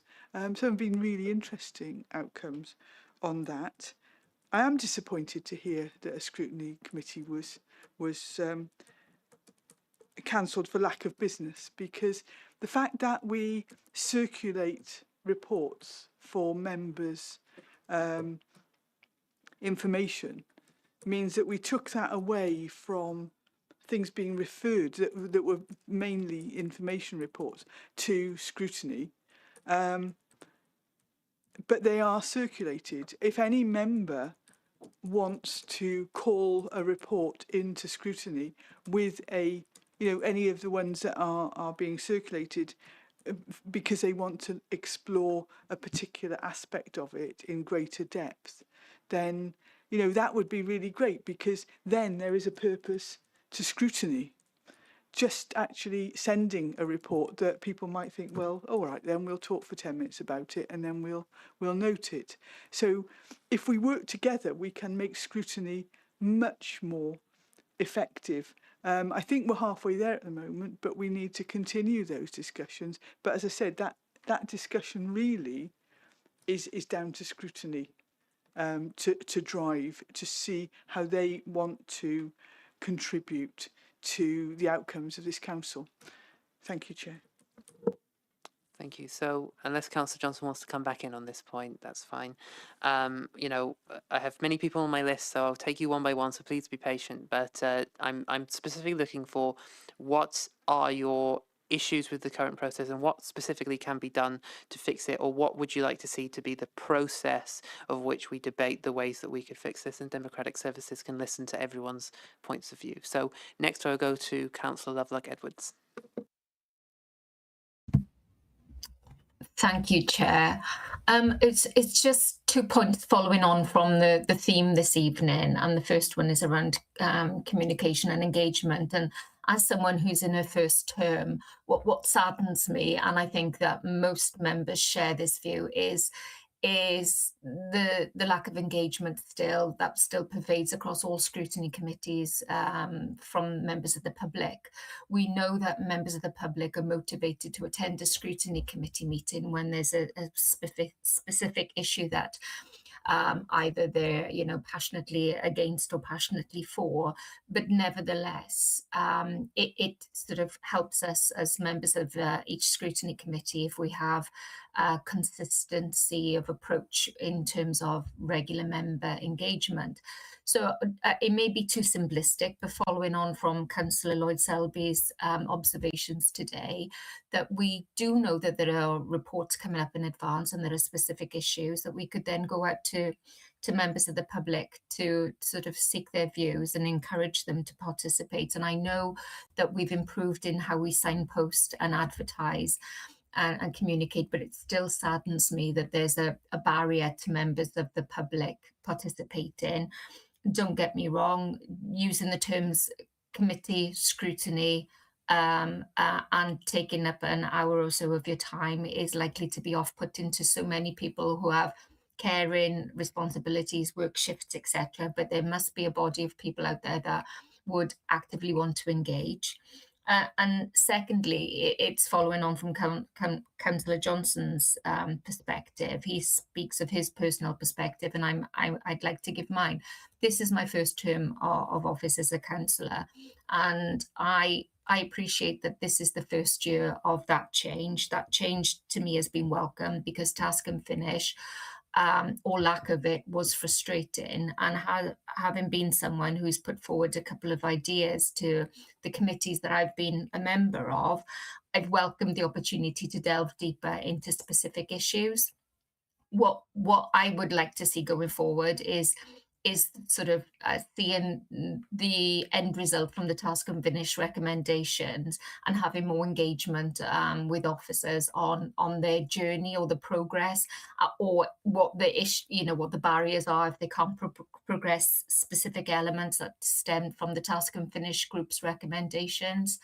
And that's all I wanted to say on this matter so far. We're a work in progress. I do welcome the changes.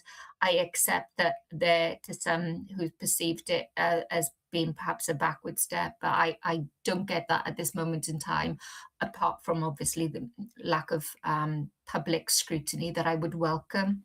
And I'd like to think that everyone else would too. Thank you, Chair. Thank you, Councillor. Don't see anyone who wants to come in on that. So we'll go next to Councillor Carroll. Yes, thank you, Chair. As the Conservative Group Leader, I thought it would be helpful to outline my experiences and our group's experiences of the changes to scrutiny. As members will be aware, we opposed the changes when they were made. We felt that they would inhibit rather than enhance scrutiny. And I'm sorry to say that from our experience, at least, that very much proves to be the case. I haven't found these task and finish groups to be in any way as meaty or as effective as we were promised. I recall one task and finish group relating to the Resources Scrutiny Committee, which I sit on. That was a task and finish group regarding countering misinformation. I wasn't on the task and finish group, but when it came to back to the committee, I expressed several concerns and pointed out several flaws within the report and its findings. I won't indulge committee members with those here for time reasons, because they're already a matter of record. I think if we're going to improve scrutiny, and I will try and be constructive and helpful by bringing forward some ideas, the one thing that would help would be for scrutiny to be less performative and more inquisitive. And what I mean by that is having proper exchanges between witnesses, i.e. the council officers, cabinet members, or any other individual who may come in before the committee, to allow members to probe them and to ask follow-up questions. And it's something I raised at full council last week, and I raised it at the Democratic Services Committee as well. I appreciate that debate needs to, for obvious reasons, be conducted through the chair, but I think it would be helpful were each member of the committee on agenda items, particularly those that are contentious or lengthy, to be allocated a specific slot of time through which they're free to engage in exchanges with a witness or witnesses, and really follow up any concerns that they have. And the reason I say this is because, in my view, and it's a point that was made to me when I attempted to do this in the Resources Scrutiny Committee, I was told by the chair, this is not a cross-examination. Now, to be blunt, I think that a cross-examination is exactly what's required, the ability to probe, to put witnesses under the spotlight. If an officer or a cabinet member is presenting a report to the council or to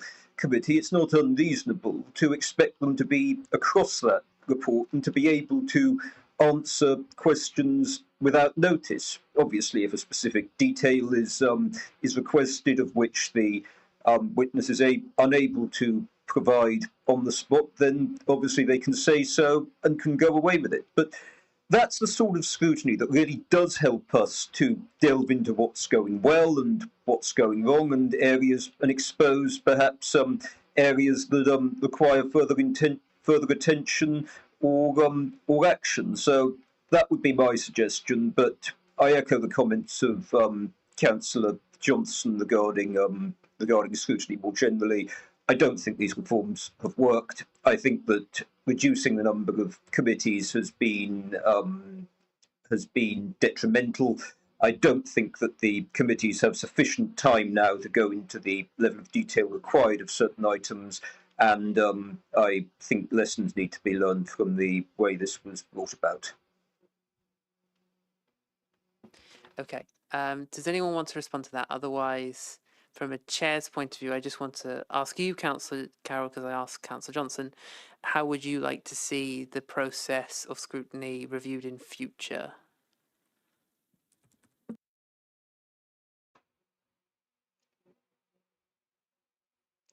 My own perception is that the changes were brought about as a fait accompli, pretty much. I think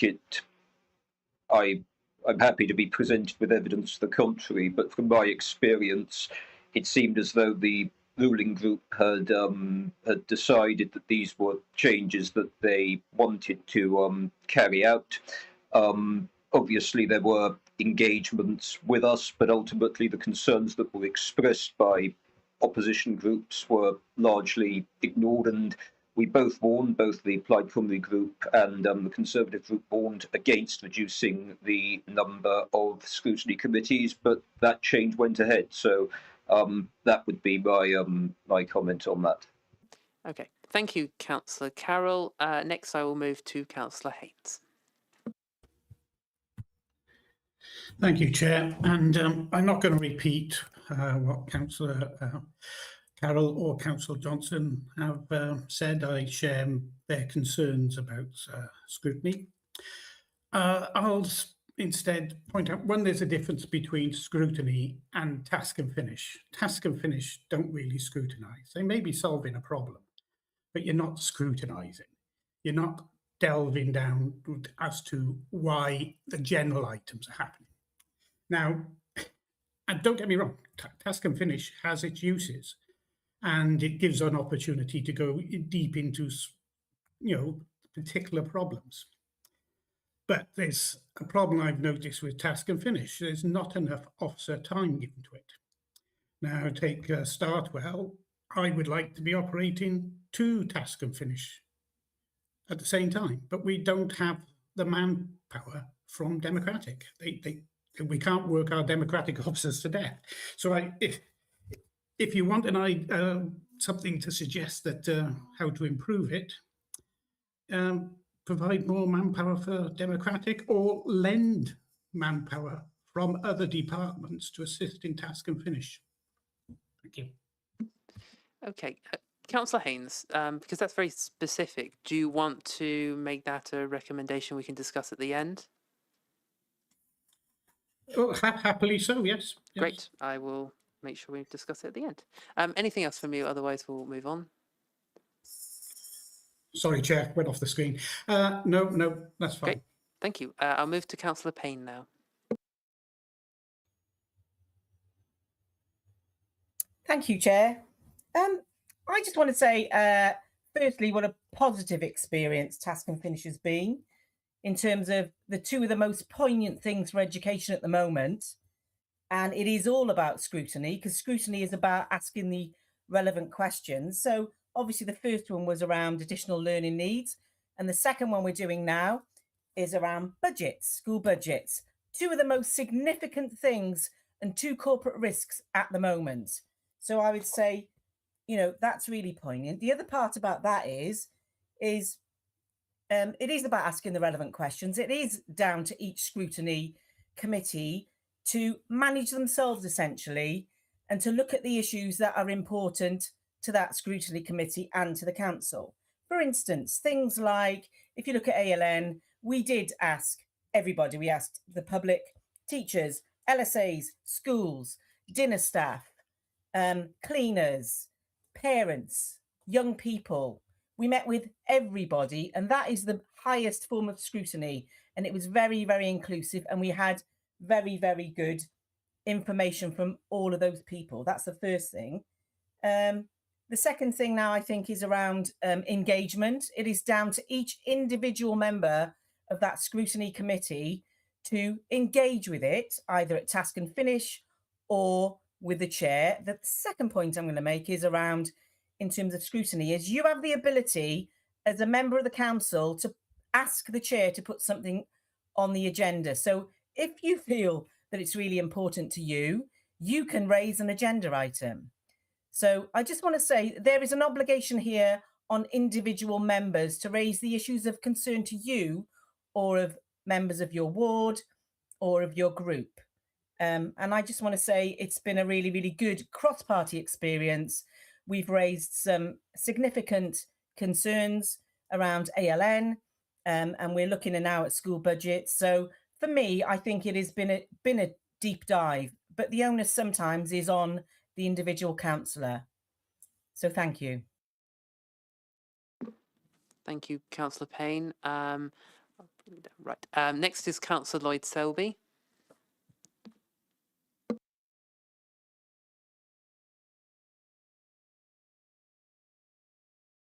I'm afraid you're on mute and have your camera at the moment. There you are. Yes, I apologise. Yeah, I apologise. Thank you, Chair.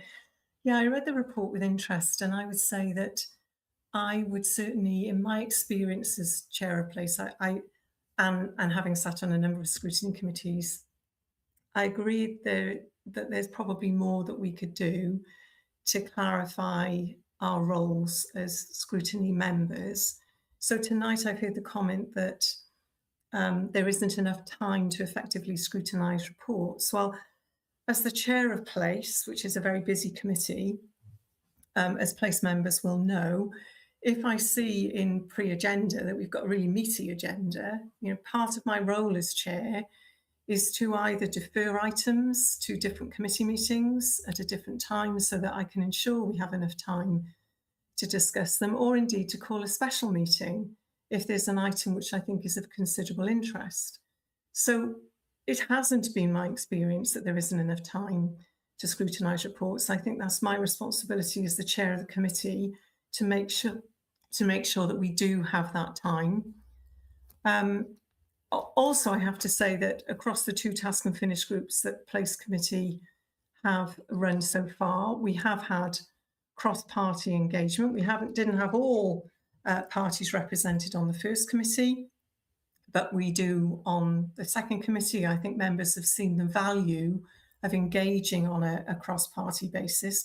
And certainly from our first task and finish group, even while that group was meeting, we were agreeing things that could be done differently with officers within existing departmental commitments and budgets. So I think we really have seen the benefit of that. I think we've had relevant cabinet members at all my committee meetings, and so committee members have opportunities to engage directly with cabinet members. And indeed, we've also had external witnesses come to Place Committee, as well as members of the public. We have a member of public who addressed the last committee meeting. So that does make me think, the new arrangements can be made to work effectively. As Councillor Payne has said, I do think that the onus is on us as members to ensure that we maximise the opportunities and benefits that the new arrangements provide to us. But potentially there is also something more that can be done so that members and particularly chairs understand what they're able to do to more effectively shape agendas to address the issues that have been raised tonight. Because I certainly think that the new structure enables all of these issues to be addressed if we as scrutiny chairs and members work within the arrangements more effectively. Thanks. Thank you, Councillor Lloyd-Selby. Next I'll move to Councillor Goodjohn and then to Councillor Asprey afterwards. So Councillor Goodjohn. Thank you, Chair. I agree with Councillor Lloyd-Selby and also Councillor Lovelock-Edwards. I believe that Task and Finish has brought scrutiny to life. I think it improves our ability to scrutinise and it improves inconsistencies within the organisation. I think it also provides an opportunity for public engagement in a less formal setting and allows the use of plain language to incorporate the public voice in scrutiny. In my opinion, I think it's been a wonderful experience being a chair and a vice chair for 2 task and finish groups on some really important items, and one now that we're working on which is massively affects the public, to do with C1V and engagement with the public. And without this I wouldn't have been able to get a handle on what was going on properly without the massive amount of officers' time that they are willing to give, and this is in outside hours as well. So I really much appreciate the opportunity to do that and for the help of the officers, and also the ability to bring in members of the public and, as we say, expert witnesses. So that's my opinion, and I just wish that members would take the opportunity to use it and help improve services. Thank you. Thank you, Councillor. Councillor Asprey? Thank you. I would just really like to endorse what Councillor Payne has said. I was on the task and finish with Councillor Payne. I'm on the second task and finish group. I found it been absolutely excellent so far, and every word that Councillor Payne said is correct. Thank you. Thank you. Does anyone from SLT want to respond to the debate, or leader wants to respond to the debate we've had? Because I have no other speakers at this time. Yeah, Chief Exec. Just a really quick summary from me. I guess and this is the position we were at. We had a PPA recommendation around scrutiny. The panel at the time looked really closely at the value of the work that was being done. They, quite rightly, in my opinion, could see that we were not doing enough investigative or task and finish work. The obvious way of doing that was to free up more diary space. We can talk about getting more personnel involved. We can talk about staffing up the Democratic Services Department more, but we will be going into budget meetings in September looking for savings. That is a given. We do that year on year. Those savings will run into millions of pounds. So the desire and ambition to have bigger teams across the council might be there, but the reality of the situation is that that's extremely difficult, and it's not something we do naturally, because if we have to make savings, the first thing we do is protect frontline services. So that is the conundrum that we find ourselves in. Without doubt, the changes, in my opinion, have freed up time. They have made, they've given us more potential to do that task and finish work. A couple of areas have already been mentioned. You know, if you are concerned about the council's budget, it's been discussed this evening. School deficits, school budgets, pressures in schools, pressures from additional learning needs. These are really meaty areas, and they are areas where task and finish work would have been impossible a year and a half ago, simply because there wouldn't have been much diary space. Freeing up that space has made it possible. In terms of the quality of that work, people will have a different opinion on that, and that's fine. And I think what's important for us is that we review where we are, we learn from what we've done, and we look to see how that task and finish and that investigative work can have even more value to us as an organisation. Myself and the Director of Learning and Skills have been ploughing over figures for the last 6 months and more, with colleagues from Learning and Skills and Finance about school deficits. All that data exists, it's there, we have it at a school by school level. We know the direction of travel across each school. We've been working with head teachers, we've been working with governing bodies, so it's not as if that evidence doesn't exist, it's there. And it's there to be analysed and to be considered and to plough through and to look at how we can learn from it and how we can make even better progress in getting those deficits down. And an interesting point was made earlier: how do you protect learning? How do you ensure that the schools are still able to do what they have to be doing and what they're there to do, which is to teach children and to keep children safe in the classroom and to give them a grounded education, when at the same time we're cutting, not cutting, at the same time when we're looking at school deficits and trying to cut the deficits. That's a massive challenge for us. So these topics exist, they are there, and they're there to be getting stuck into. So I'm really pleased at some of the comments that people have found that they've had space to do that, and long may it continue. But, you know, I accept, probably need to take it to another level. Thank you. I'm going to go to the Director of Learning and Skills, and then I know Councillor Prothero is waiting as well, so we'll bring you in later. So yes, Director of Learning and Skills. Diolch. I just wanted to say thank you, really, to your comments, Councillor Asprey and Councillor Payne, because as we definitely have benefited from the insight and the totally different perspectives that elected members bring to this. So I'd say long may it last, and we've definitely benefited from that. So thank you to those that have been involved. Thank you. So Councillor Prothero. Thank you, Chair.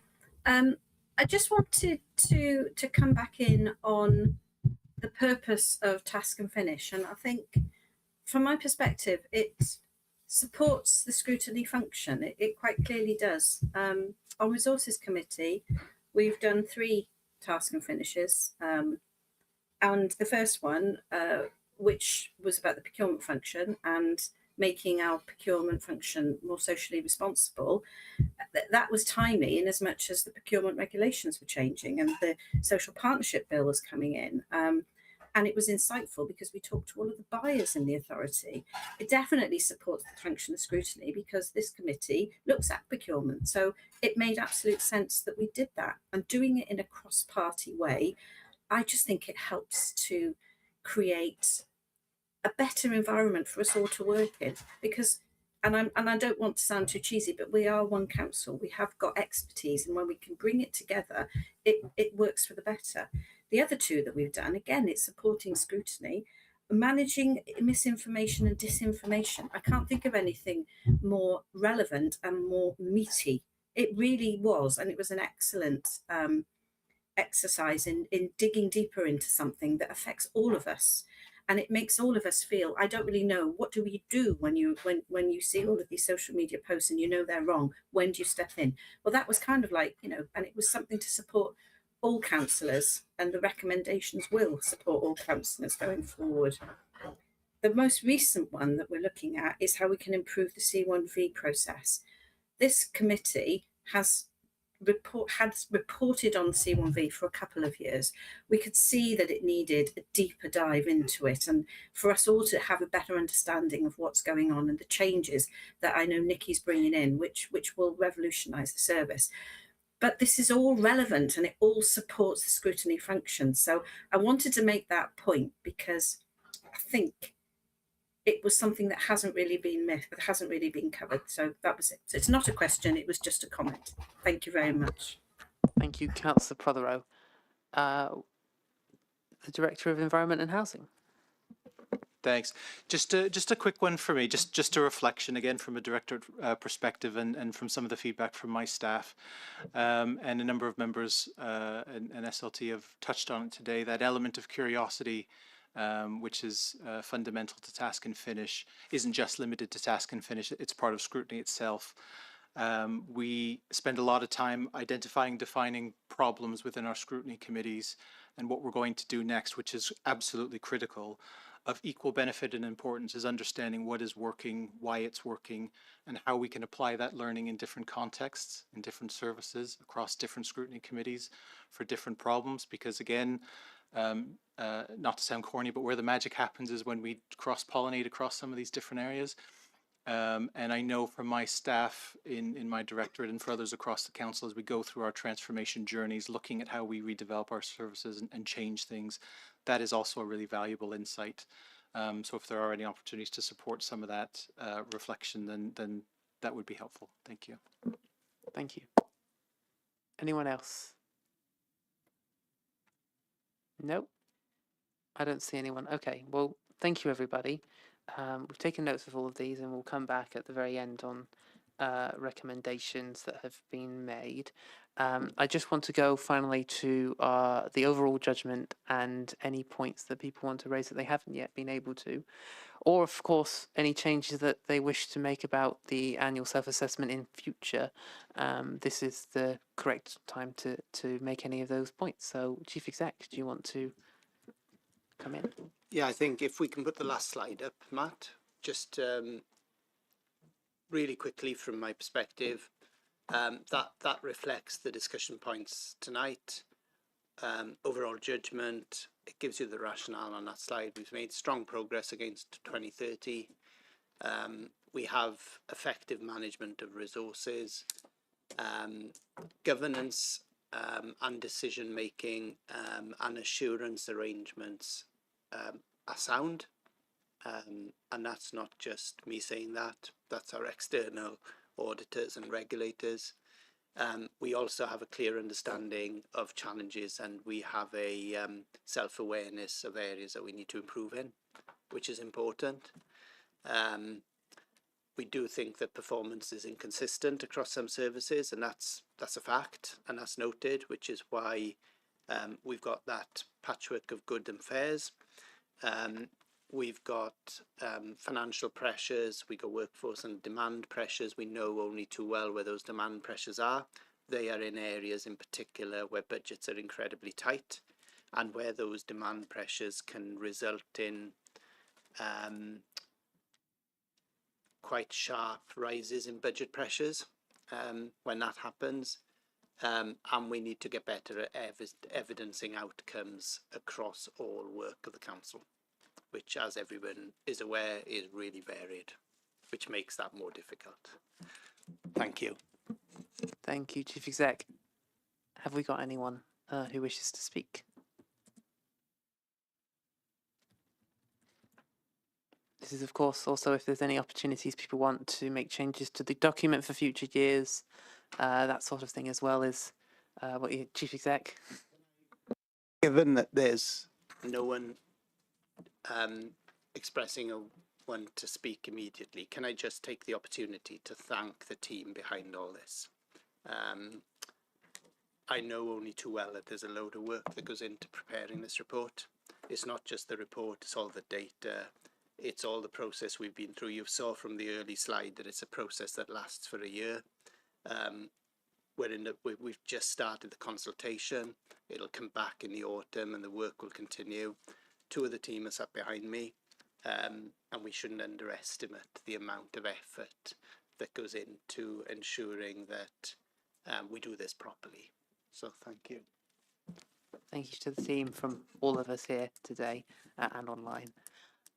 Okay, I don't see anyone else, so if that's all right, we'll go to recommendations. I don't know if you need to put the slide up on this, but I'm going to run through what I've jotted down, and people are welcome to butt in if I have misinterpreted what they wish to put forward or if they have any additional ones. So firstly, from the resources section, I have the point made by Councillor Johnson and Councillor Prothero regarding procurement, commissioning and finance and their grouping, and I would ask that we put forward as a recommendation to Cabinet that they review this for future years.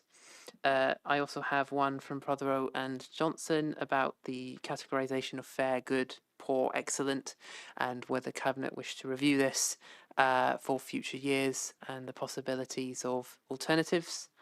Thirdly, the point by Councillor Prothero, we recommend that Cabinet create an independent cross-party budget working group for this year. Fourthly, by Councillor Haynes, that we ask that Council consider as part of budget setting in next year that more manpower and resources be given to democratic services for task and finish. And finally, that we ask that Democratic Services notes and welcomes all the comments made today, noting that they are a range of views and use them as part of the existing and ongoing evaluation of reshaping scrutiny and to inform the response to the audit. Councillor Haynes, you're welcome to make any changes.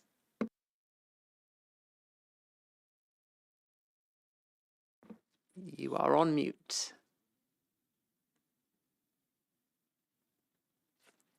Right. There we go. Can you? Yes. Right. I still can't see myself. Can you see me?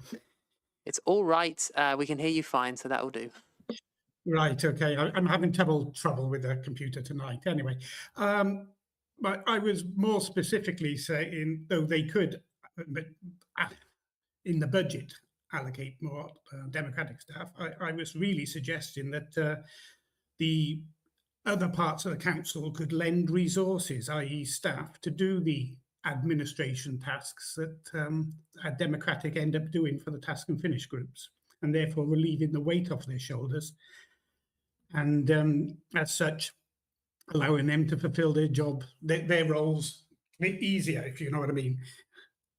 I don't know if I said that right, because it's quite off-putting because the screen keeps flickering. No, that's quite all right, Councillor Haynes. Yeah. What we can do is we can ask that Cabinet consider it. Yeah. Can't we? So we can definitely recommend that they consider it. Right. Okay. I'll make it clearer in writing, but as I say, I'm having terrible troubles with the computer, and at the moment, it's. If I was epileptic, I'd be having a seizure the way it's going, and it's really off-putting. But I'll drop a note into Democratic of what I was implying. Thank you, Councillor Haynes. I think I got you there. That's fine. Okay. If everyone in the joint committee is agreed, we can ask the Cabinet consider doing such as Councillor Haynes said. So those are 5 recommendations. Unless anyone wants to make any changes to those recommendations or they wish to add any others. Councillor Prothero. Moving the recommendations, Chair. Thank you, Councillor Prothero. Do I have a seconder for the 5 recommendations? Thank you, Councillor Goodjohn. Have we got any dissent to the 5 recommendations? No, I don't see any dissent, and therefore I will consider that this is approved unanimously. Thank you, everybody, for your attendance today and for what I thought was a lively and engaging debate. Any feedback on the structure of this meeting, please come back to myself and Democratic Services and as part of our ongoing review of reshaping scrutiny. Thank you, everyone, for your time. Diolch yn fawr, and diolch yn fawr to the translator, and diolch yn fawr to senior leadership team for your fantastic work today.